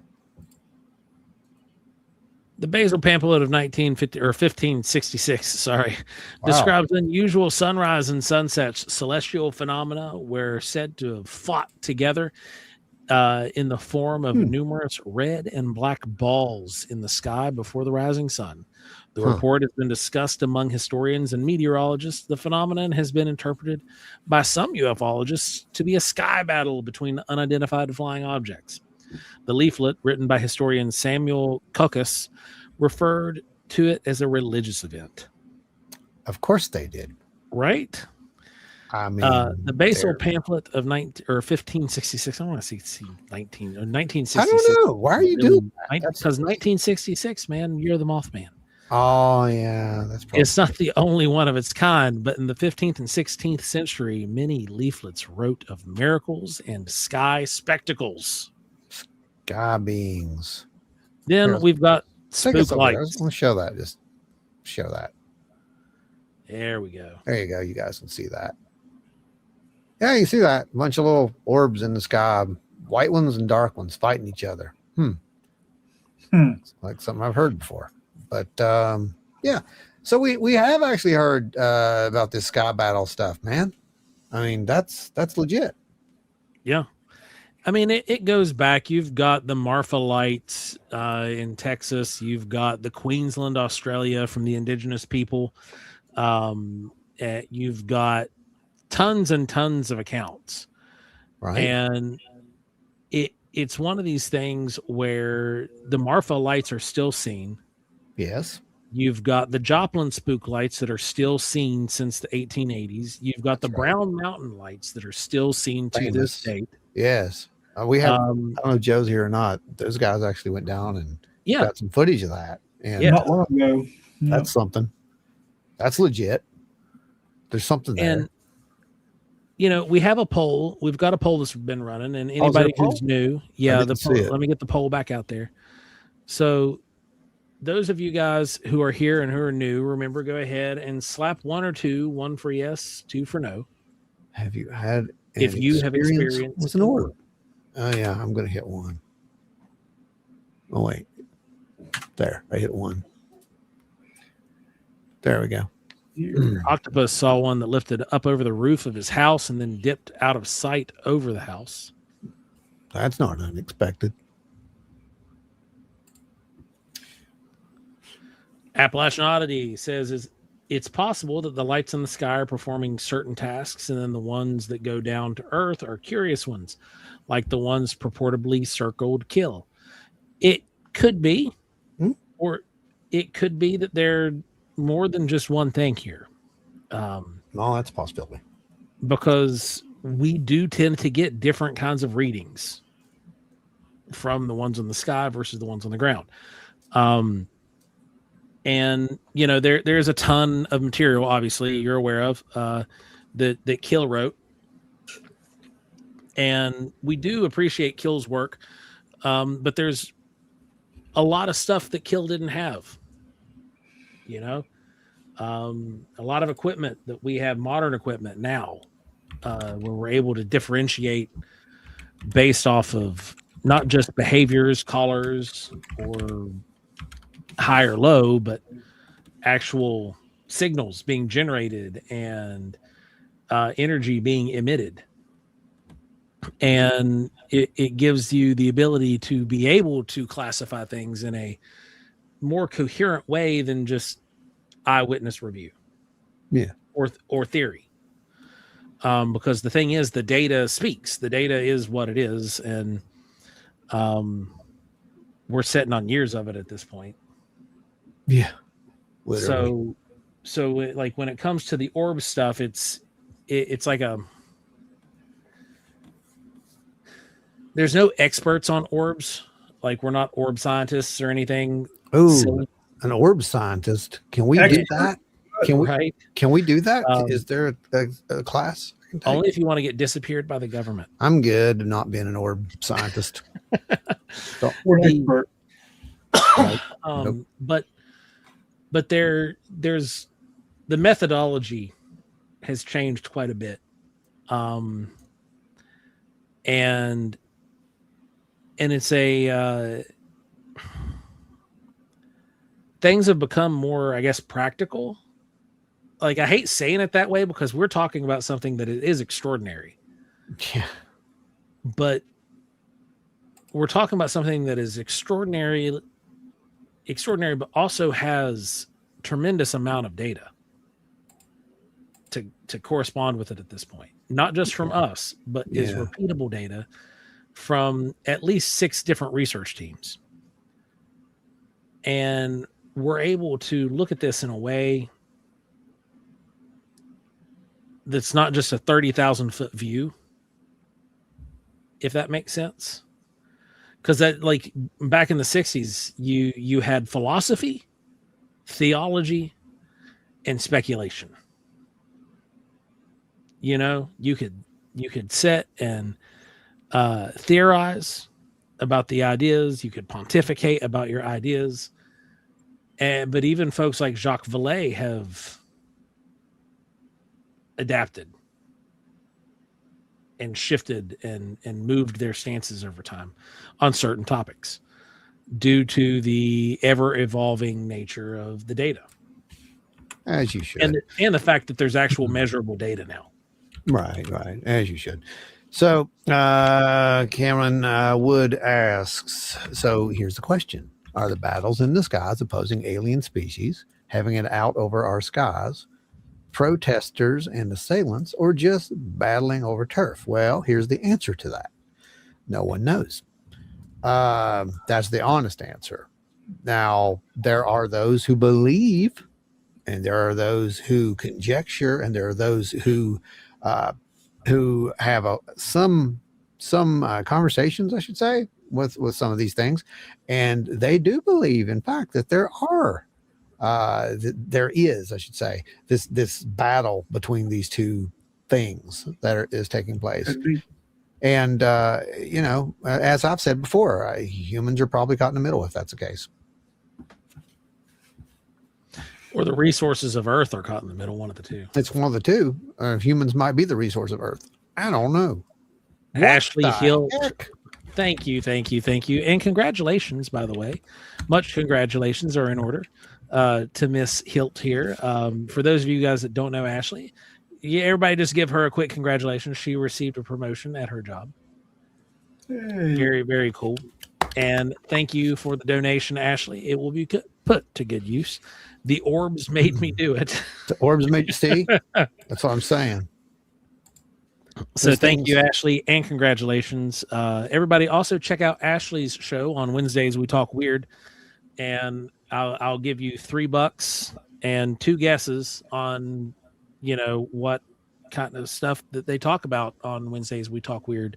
And it's not normal things. Well, I mean, it's normal to us, but it's weird things. So go check out on Wednesdays We Talk Weird. It's a great show. She covers a lot of good topics. And it's here recently she covered Bob Lazar. That was a really good show, by the way. Good job. Then let's see.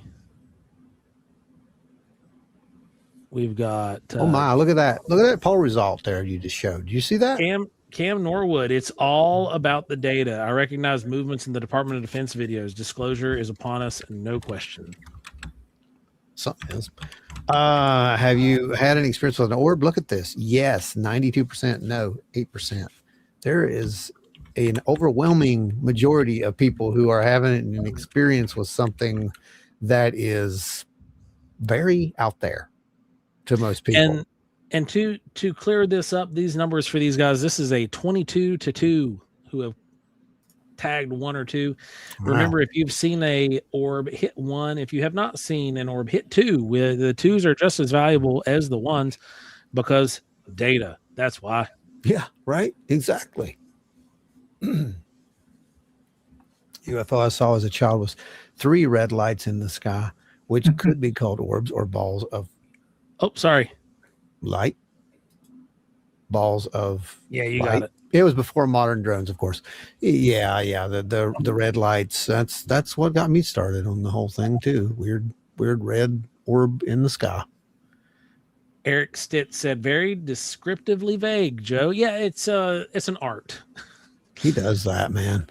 And the reason for it is because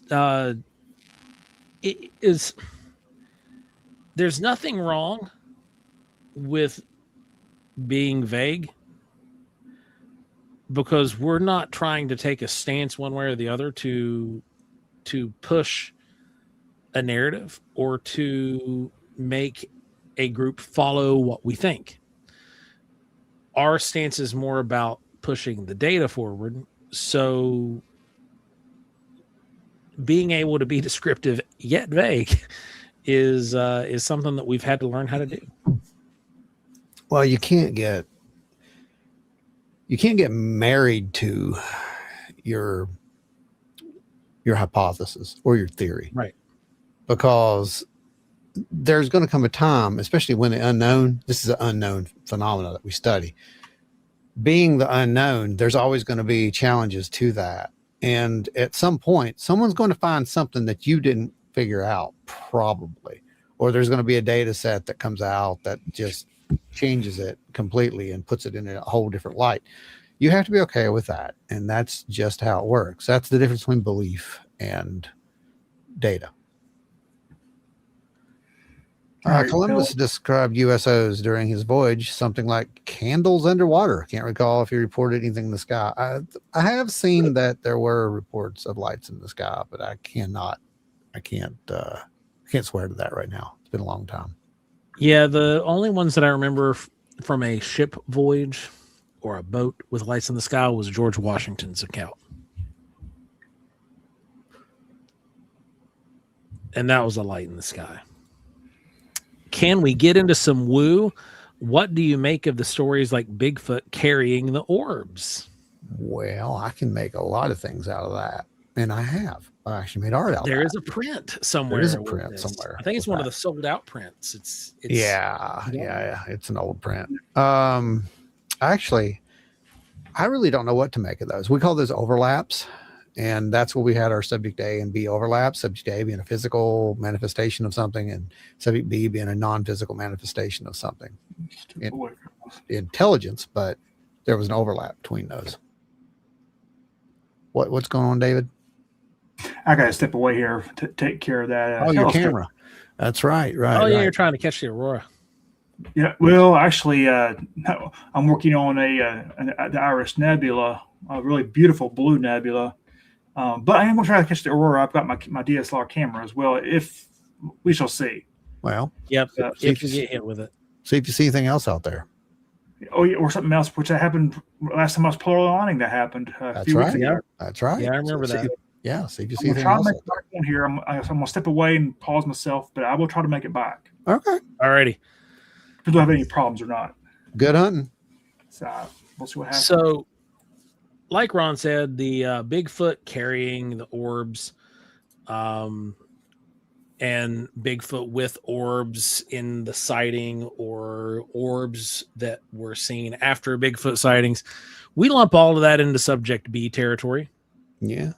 Refer to it as Bigfoot-like, because a lot of the times too, if you look at the sighting report and you see the physical characteristics of the alleged Bigfoot that correspond with the orb sightings, or they not necessarily correspond, but go along with, they are one and the same sighting. The physical descriptions don't typically match your traditional Bigfoot sighting. You tend to get weird appendages, like far longer arms than typical. Sometimes you get subjects that levitate and float off the ground, along with the orb. And sometimes the hair is more sparse. Yeah. It's a lot of mismatched characteristics that don't typically echo in your subject A accounts. And sometimes with the overlap, you'll get it, like Wineberry. You'll have so-called subject A and Bigfoot traditional accounts, and then you'll have these other weird lights that show up in the same area, not at the same time, but in the same area, in the same window. And it's like, what is that?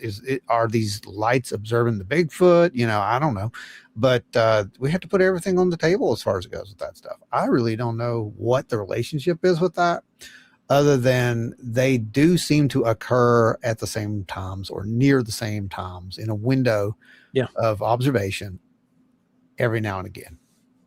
I don't know if it's the same thing though. Some people think it is. I don't know. Andrew.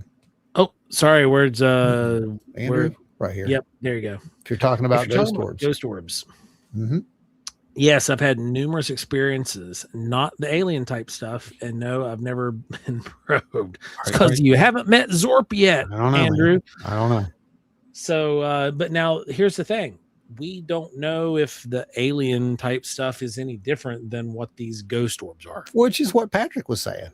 Okay. To be fair, that's what he was doing. He was trying to link paranormal stuff to this, except for he's convinced that he has the answer. We're not convinced that we have the answer. Now, with these ghost orbs that you're talking about, Andrew, were those artifacts on a camera? Or were those something you saw with your physical eyeballs? Physical.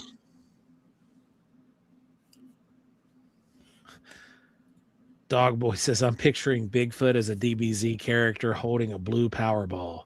Why not? Why not? Call Bigfoot doing a spirit bomb. That's it.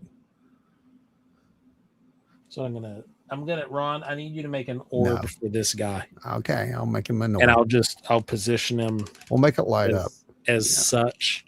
Can he get his arms together? Will he do that? Oh yeah, no, I can do the Kamehameha with him, yeah. Okay. Well, he is that articulated. Oh yeah, we'll make him one. But yeah, we can make a spirit bomb. Sure. We'll go right light it up. Yeah. He's eventually gonna wind up there on the shelf with the aliens. Of course. I mean, why wouldn't he be? Right? Some people believe. Anyway. Ashley says, I agree. I think they're different phenomena, and whatever is in control of that orb is showing you a Bigfoot with an orb. It's like the Men in Black just off. Yeah, it could be. I mean, for real. We've talked about that before. It's like, projections, right? Mental projections into your head, trying to make you see things that aren't there. Just a way to fool you. That's the whole trickster element a lot of people mistake with these things, or have their own opinions on, basically. Andrew says there were artifacts on camera and the naked eye. Nice. Oddity says, indeed, none of us have the answers. We're all just dedicated to the questions. Yeah, pretty much. I mean, that's really all we can do, to be honest with you. I mean, I could come on here, we both could, and we could do what some of these other guys do and say, here's the data, it's 100% this, it's 100% that. It's not. We can't do that because it's not. Because someone's going to eventually figure out there's a part over here that you missed. So it can't be 100% anything. There's just too many missing parts. Yeah. Until we have more to go on. Yeah. What? Insectoids. What do you want to know about them? No, I'm kidding. If insectoids are real, then that is why they can't disclose. Imagine your wife or friend's reaction to a spider. Yeah. My wife's reaction to a spider is, Joseph, will you go get this in a cup and put it outside? And which I go get it and put it in a cup and then go put it in another corner in the house. Oh, man. Because in case you didn't know, house spiders can't live outside of the house. They just... If it's a house spider, domesticated. What if it's not a house spider? Well, if it's a fisher or a wolf just spider, stop. Yeah, that's what I'm talking about. But yeah, all my jumpers and orb weavers, they get to stay in the house. Orbs? Yeah, exactly. Orb they weavers. capture the orbs, man. Yeah, they catch them. I don't have orbs in the house because I keep orb weaver spiders. They weave them up and trap them, man. I heard, if you keep orb weaver spiders, that they'll trap the orbs. That's how you catch them. It's a fact. Someone man. Go ahead and make a clip of that. Yeah, I mean, it's basically the same thing as a dream catcher. Sure. Why not? Oh, man. My answer is affirmative. It's a solid object, and it's not human-made unless it came from the future. I like the future. Ashley, we need that on a shirt. I'm right about everything. I'm an expertologist. Oh, my gosh. Fantastic. I just felt ripples travel throughout the Bigfoot community. Somebody's going to claim that title. Oh, my gosh. I know a few. I've been trying to figure out how to make different categories of orbs for years. Some not possible this century, others in decades, doable now. Yeah, I mean, it's doable now, like at least in part. Yeah, right. There's still some unknowns, a lot more unknowns than knowns, but there's enough data to be able to start compartmentalizing some of it. I think our biggest problem is the data, the data sets. We're only seeing a small, we said this multiple times, but for the new people, there's a small section. And I always said, you're seeing a wave. That's what you're seeing. You're not seeing the boat that's making the wave. You're seeing the wave. That's why it's so strange to us. We're just seeing the ripples, we're seeing the wake. We're not seeing the craft that's making it. And I don't know that we can see it or comprehend it. I'm not sure what, but we need a way to be able to see that. And whether that is a machine that allows us to see into those different wavelengths beyond, our eyesight, obviously, like, the psionics, let us see into the 1150 nanometer range, something like that, right? Or whether it's even beyond that. Yeah. Something we haven't even comprehended yet, guys. I mean, that's how deep this could go. And thinking that it has to abide by our laws is one of the egotistical, dumbest, and quite possibly dangerous. I'll be honest with you. That is a dangerous mentality to have when you're dealing with an unknown, because we don't know what this is. I can tell you that the ones that most people are interacting with, harmless. There's no issues, right? I can tell you that everything that's been coming here for the past, who knows how many thousand years, if it didn't want us here, we wouldn't be here. I can tell you that. But I can also tell you that there is a possibility that there's something else out there. And if that something else may not hold those exact same values for us. Well, speaking of holding not the same values, Stone, Maven, Joe, they, house spiders, don't spontaneously generate a new construction. They come from somewhere.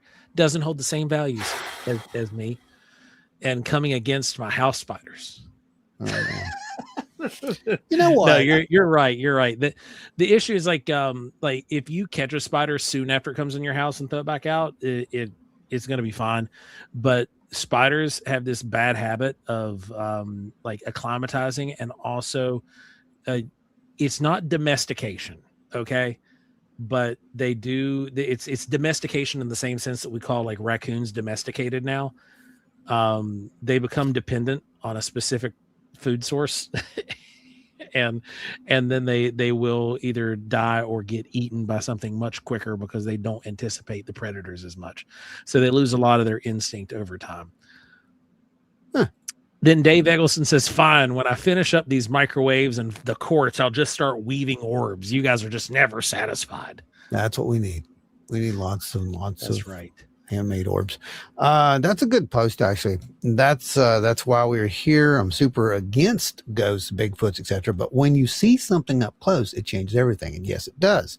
And that's why we are here, because there are so many people who are just, they're just so happy. It makes their day to go on some of these forums and tell someone what they saw, even though they didn't see it themselves, even though they have no idea what the person saw, other than a couple of words that the person may have written down. You weren't there. And I think that we need to step back and say, could it be someone, that's earlier, that was what could it be the moon? Well, it could be, but it wasn't, because it wasn't out, for example. That's a good question. But these other folks who are, it's 100% this, you're mistaken. You don't have title. Yeah, right. You don't have for title. real. You don't have the integrity of title. For real. That's it right there. Yep. For real. I'm not kidding. And that's why everybody is focused so much on these whistleblowers, these people who are coming out right now, right? It's the same thing. You're listening to them because they're this, or they're that, or they're a doctor, or they're a captain, or they're a guy in the CIA. Yeah. I mean, that's great, but they're no more valuable as a data source than the guy who caught this on his camera, the guy who caught that on their thermal, the guy who had this reaction at the same time that this happened. When we caught 7 validation points at the exact same time, and someone can just look at that and be like, that tells me that you don't know what you're talking about. That's me. Ashley Hill said, speaking of insectoids, we're covering David Huggins next week. So anyone who may be new to the podcast, this is your warning. Oh, dear God. It's an X-rated episode. Oh, dear God. Oh, let's see.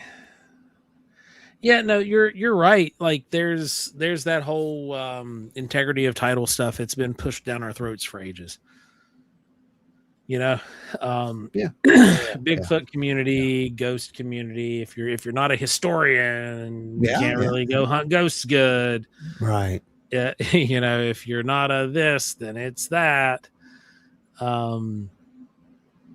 Like it's if you're not a biologist or a some kind of wildlife person. You don't really need to be out looking for a Bigfoot. If you're not a space scientist, an expert in anti-gravity and 0-point energy, you don't need to be looking into UFOs.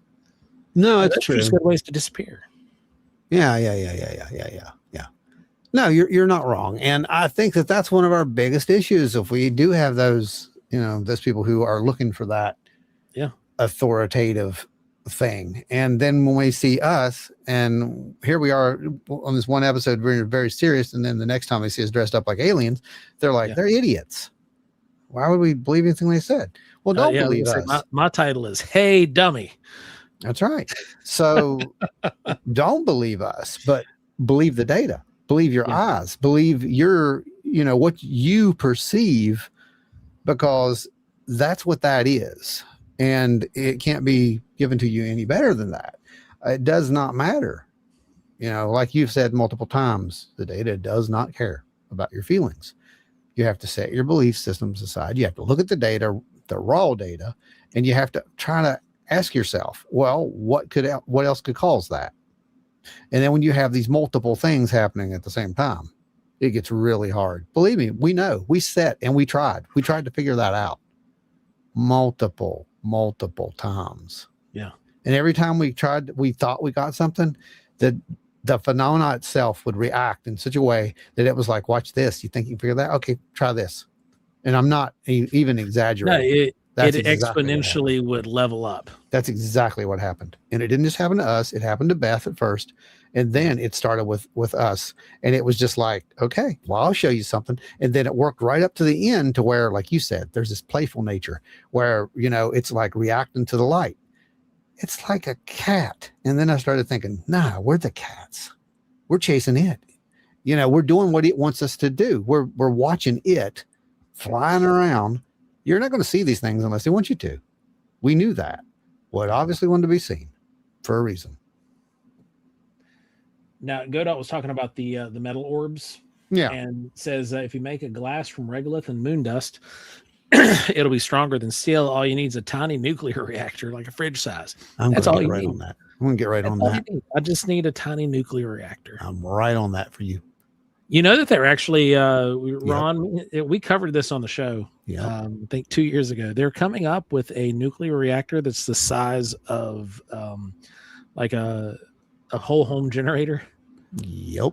And it will power your home for, I think, 25 years. Yeah, and it's completely snow replaced. And it's completely already out of date because everybody's going to have their own ZPM, I heard, overnight. Right? That's what Ross Carhart said. He said that overnight that, we were going to get this alien technology and it was going to change the world overnight and the markets were going to crash. And no, they're not. Do you honestly think that they're going to give us any of this, even if they do have it, even if they figured it out?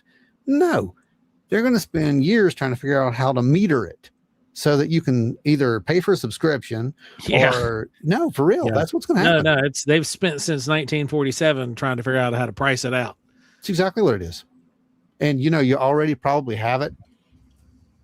You already probably have it, at least part of it. Ashley says, I think there's value in holding many skills, and I'll always push for more academia and weird, but everyone has a superpower that they bring to the table. That's right. Yep, they do. I have a superpower. And the thing is, there is already so much academia in weird. It just doesn't get mentioned or talked about. Yeah. Stanford Research Institute. It's like the secret club nobody talks about. You mean the Invisible College? The Invisible what? The Invisible College. They're not there. William Kennedy says, I have a doctorate of philosophy and underwater basket weaving studies. No fear. Oh, man. You're the next person that's going to go missing in the government stuff. That's they're going to be like, he is heavy. Too dangerous. Yep, that's a dangerous field right there. If I've ever seen everyone put all of our resources onto this Kennedy and go get him. Oh man, we have fossils of tens of thousands of dinosaurs, but zero Bigfoot, guys. We might have fossils of at least a Bigfoot-like. And I'm just gonna throw this out here, just for we don't know what Bigfoot is, right? We don't know. He's a monkey man. Yeah, right. He's a monkey right. man. Well, I mean, if we go back to monkey man, you're talking early hominids. He's a human. Really very, very little to distinguish what one would call a monkey man from an Australopithecine. He's a human. No, I'm sorry. Go ahead. No, I mean, just go on. It's plausible. I'm not saying that. But I'm not saying that Bigfoot is a unmodified human, but I am. Go ahead. The Australopithecine and specifically the robustus. There's been some absurdly sized femur bones that have been discovered that would place them in like the 6.5 foot category. Yeah. Based off size. So, and that's not all of them. There's just a handful, but they're currently lumped into the Australopithecine robustus or the oh gosh, it's all Australopithecine. It's Naledi. So Homo naledi. Yeah. So that's currently where they're lumping a lot of those bones into that are some, but we don't know. We don't know because nobody's got a possible Bigfoot. Now, I had a sighting of something that was Bigfoot-like. That's the only things I can describe it as back in 2001, but like I don't know what it is. I've done a lot of study on the material, and I've gotten absolutely no closer to any kind of answer. You know exactly what it was. It was a 3-inch metal sphere that was floating out inside in front of you, and it beamed that image into your head. That's what it was. That's it. That has to be, because that's what it has to be, right? Dogboy says title is one of those things that even if you have one, it's only good if you fall in line with the general consensus. Well, that's the truth. As long as there are no Oompa Loompas running around. Well, you know what? I mean, I don't know. Titles, labels. I don't know. Got to remember, the only thing that made the Oompa Loompas was a green wig and some orange paint. I can take you to a town right now where we can find several.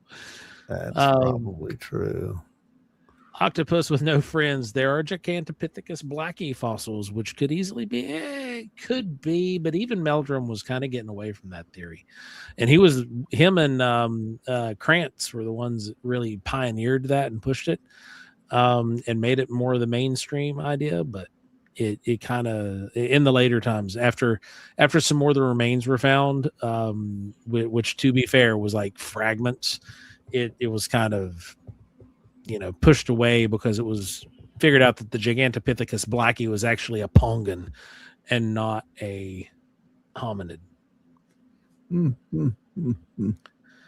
Uru, it's a way out there theory, but me and my dad talked about maybe Bigfoot could be a reject experiment from a super soldier program. Whose program? And how long ago? Oh, see what you did there. Mike Markham may be able to help with a nuclear reactor. That's just one deep cut if anyone gets it. Yeah, Mike Markham, the guy that had the nuclear reactor in his garage. Oh, geez. Then let's see. Joe's still here. We still got Joe. He said, one thing I'm sure of is I have absolutely no idea what I'm doing. No fear. Hey, man, that's the way to go. Yeah. No fear, Monsignor Kennedy. Yeah. Oh, man. So what have we discovered about orbs? I'm just curious, because this thing just went everywhere. So what do we discover about orbs? I mean, because they're literally the same thing, right? You said Foo Fighters and Tic Tacs, and then you got, people out there calling them today. You got Skywatcher, you got another guy who has a cult around them, and then you've got, all these other people. Well, you got two guys who do that, and then you've got, multiple people who are saying they're showing up in their houses now. And I mean, what you got to think about it, man. Yeah. So I was thinking about the whole non-human intelligence thing, because we're probably going to get that in the next week or so. I mean, talking about this a bit more, I'm sure. Well, yeah. I mean, non-human intelligence, NHI. It's where we're going. Well, yeah, it's exactly where we're going, and I think they've been warming us up to it for a while, and I mean, it's like 3 or 4 years because I think it might have been Leslie Keene. I don't know who it was that said that there's more to this that it's really, really out there. It's really bizarre, and we can't go there yet. Let's digest this first, stuff like that. And like we said, they showed it to us in little sections. There's something there, and that's pretty much what it is. And now we're trying to define what the there is, or what's there, I should say. But here's my thing. I was thinking today, like, there's a dark secret, remember how we talked about that? Yeah. Well, they're like, it affects humans. And I was looking at this and I'm like, well, you got these people saying, souls and all that stuff. And we don't know what that is. So let's just put that off the table right now, first of all, because we don't know what that is. What if, and we've proven that there's things that beyond our eyesight, right? So, oh yeah, beyond our eyesight and below it, we only see in that 350 to 750 nanometer range. Well, if there's something there that we can't see, and it's there right now, how you doing? Right there, could be standing right there. I couldn't see it. Phase shifted reality. Bleeds in from time to time, right? We talked about this 10 years ago, by the way. Just gonna say. So, but here's my thing that I hadn't considered back then. What if that whole universe that's there, that thing that's there, what if some of their technology is actually affecting us in some way or in some negative way? And what if there's a certain section of them who's like, oh, we can't allow that to happen. Think of it like when we tried to help that little owl. You remember that? The owl, we were going to cut down the forest and they all petitioned, was the spotted owl, right? Isn't that what it was? No, the spotted owl was the owl that they're trying to eliminate now because it's an invasive. No, not that one. It was one of the ones out in it's California. One of the ones out in the PNW. Yeah, it was out that way. But anyway, it was years ago. It's a little owl. It's a little owl. And that little owl ended up causing like this massive, project just to be shut down. So a major halt in a lot of timbering projects. Right. Because, someone decided that the little owl mattered. Well, what if humanity's the little owl? You get what I'm saying here? Never really thought about it like that. And I'm like, that's an interesting idea that I don't think I've heard anyone talk about. Trying to fix the endangered species or protect the endangered species because their technology, on the other side of the veil might be wiping us out somehow. See, there's those things. And when they tell you that you don't want to know, maybe you don't want to know. Yeah. That's the kind of stuff you got to think about. Short Gray's been using owls as a memory and telepathic placement for a few decades. Yeah, our interview with Mike Clellan was great. It's a great one. Yeah. That was such a fun show. Yeah, definitely go back and check that out if you haven't got to see that. That was a really good show. Then, okay. Stone Maven said the spotted owl was when they stopped the logging to save. Then it turns out that the barred owls were eating them. It was the spotted owl. Yes, and the barred owls are the ones they're trying to kill because the barred owls are the ones that are from here. Wow. So this could totally be just like what I said. Think about it. Put the rolls in there. We might be in the way of a new interstellar freeway. Bingo. See, now you're thinking. That's what we have to do. We have to think about the absolutely ludicrous things that could be. Get outside the box. Stop thinking in these sets where we have these rules that we think we know what something is, and just look at it like, if life can find a way, do that whole Jeff Goldblum thing, right? And if life can find a way, then maybe it has, and maybe it can interact with other things.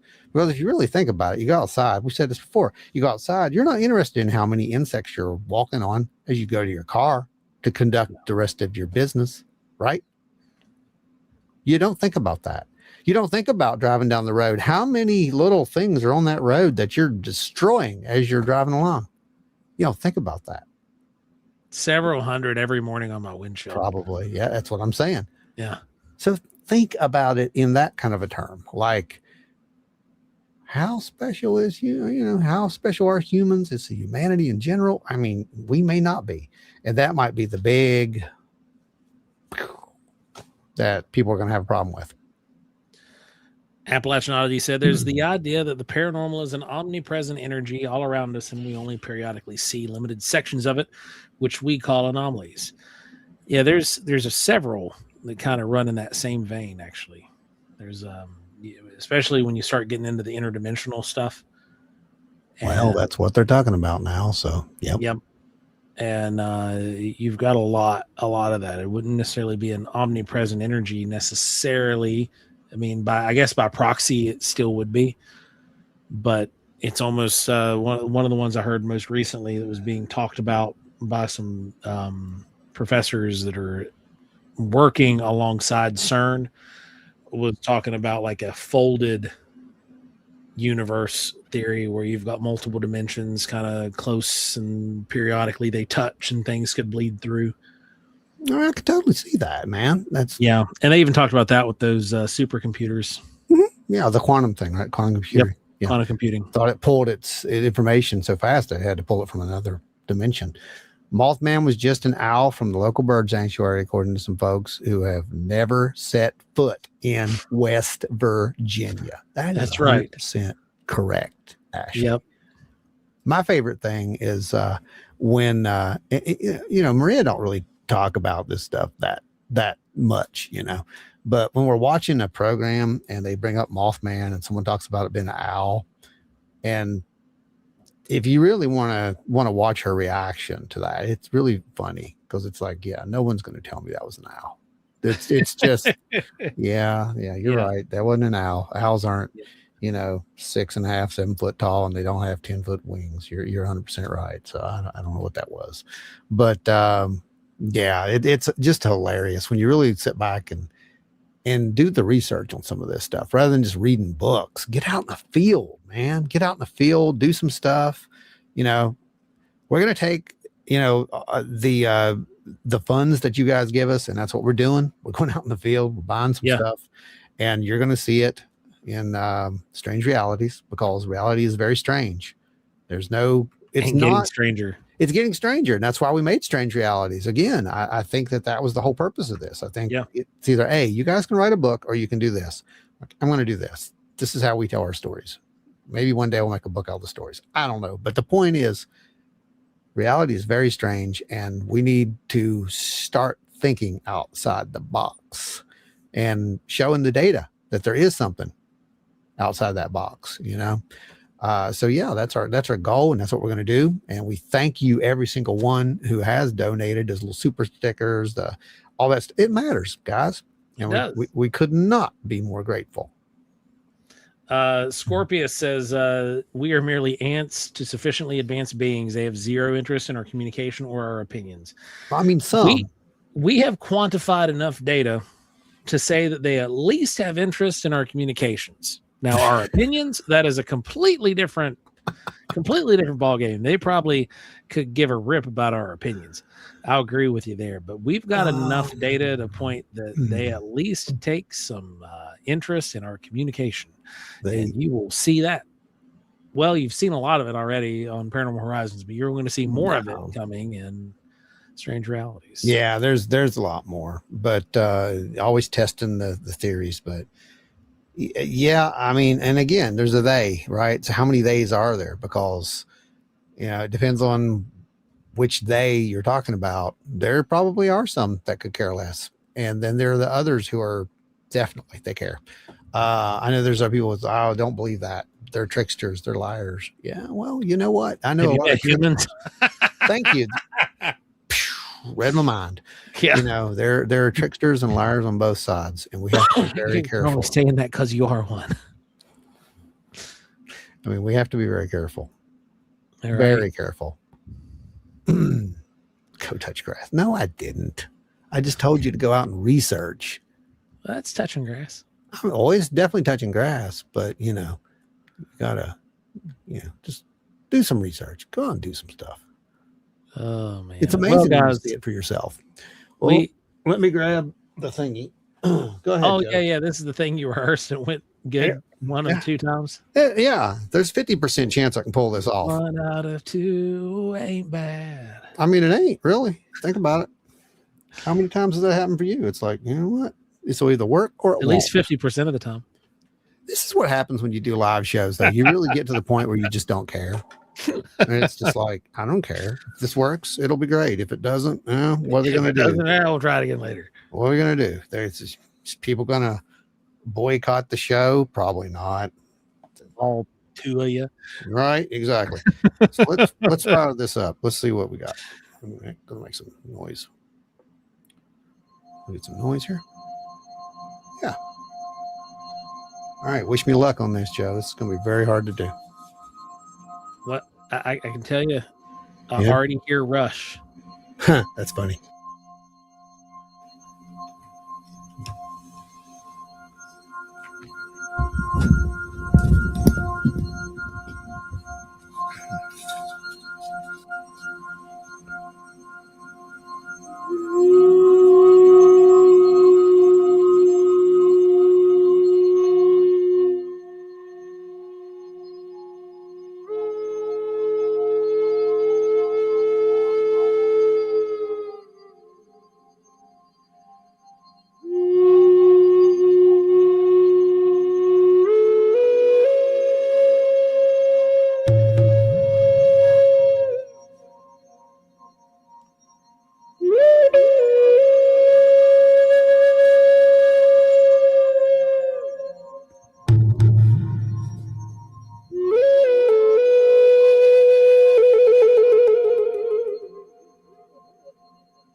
If Bigfoot was real, we might come knock on your door with that eerie music.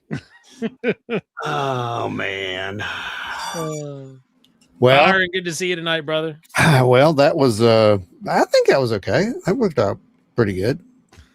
That wasn't bad.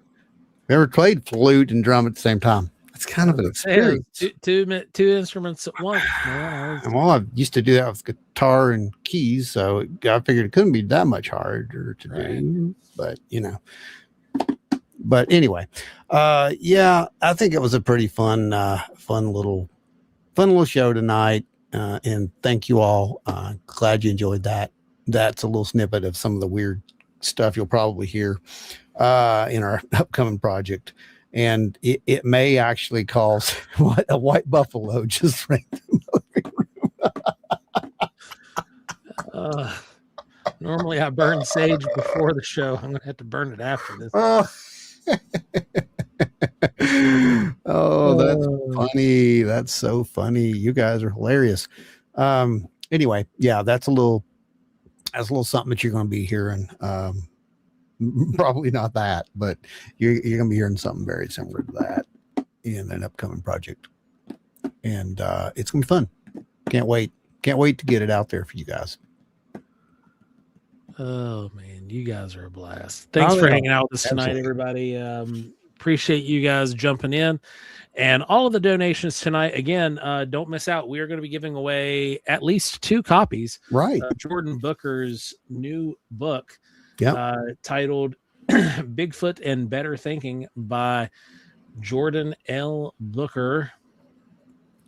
And Jordan Laverne Booker. That's what the L stands for. At least it does tonight. And but we're gonna be sending out 2 copies for you guys. You have to be here next week to win them.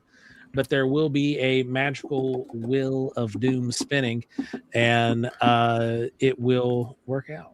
You guys, 2 people. Oh, look here, we got some new sub, guys. At least. Look, Hey, you made up. Yes, subs. thank you so much. You made up for the ones that we lost during that.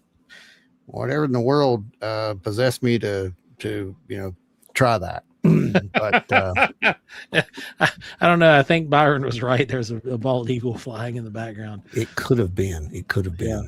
Yeah. The but yeah, you guys are awesome. I will throw you out with one more before we roll.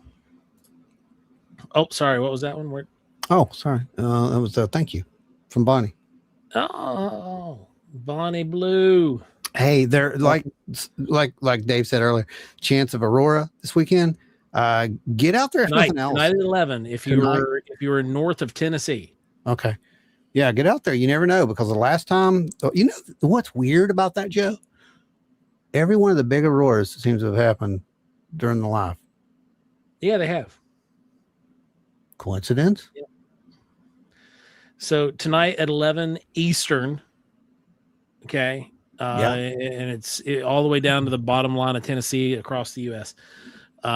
Eastern. Now you're going to get out kind of the further west you go, the more thunderstorms you're going to get, like what Enzo's dealing with right now.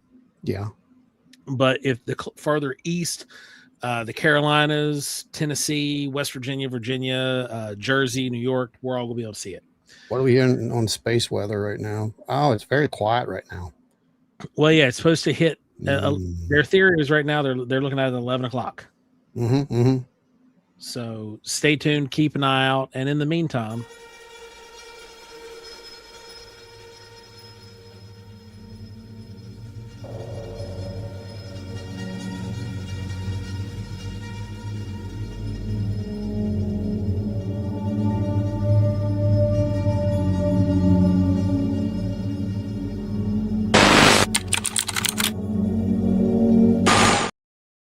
they redacted that blessing. You see that?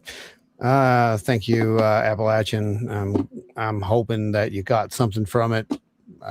We're not UFO scientists. Just want to make that clear right to everyone, right. Especially you, Agent John Stone. Next stream, we need to see what Dave films tonight. That might be tough because some of the processing on his photos, once they're finished, there's several days worth of post-production, loading it and processing it and tuning it, giving it that nice NASA touch to make it pretty. Yeah, you can't trust him. He's got that NASA touch. I'm just gonna tell you. But yeah, no, he'll probably show us soon. Yeah, he makes the prints. Like, we've had him at our get-togethers, and he's sold a few of them there actually, and they're really cool. I've got. Well, I don't have it with me right now, but there's some really good ones. They're awesome. So I'm sure he'll show us something eventually. Well, guys, tonight, you guys have a good rest of your night. Have a fantastic weekend. Yeah. Thanks for hanging out with us. Thanks for the donations tonight. We are going to be putting those to good use out in the field. Remember, next week, right here, giveaway. I think there on the heels of. I think after you do that, after you do the giveaway of the book, I think we focus on getting enough to get that MooPass system. That's what I think we do. Oh yeah. I think that's our goal. And I think these folks will enjoy it. I agree. That'll work, man. And then till then, we will see you guys next week. Remember, this weekend, I Have the Power. Masters of the Universe hits the theaters. Go check it out. I'm gonna hopefully get to go. Take the kids. It'll be fun. Hey, LR, good to see you, man. Hope you have a good night as well. Godspeed equals mock Jesus. Y'all 40 some of you, go over there after this thing's over. Please leave a comment underneath, and that helps the algorithm push us out further and get more people in here to see this, because disclosure be coming, and I'll tell you what, it's gonna get really weird. And if you're watching the show, you already know we're on track. We know what we're talking about as far as this stuff. Yeah, we got a good track record. So remember, until next week, if you see the orbs, don't hug them. It's probably really bad for your health. And stay wild and weird, everybody. Absolutely.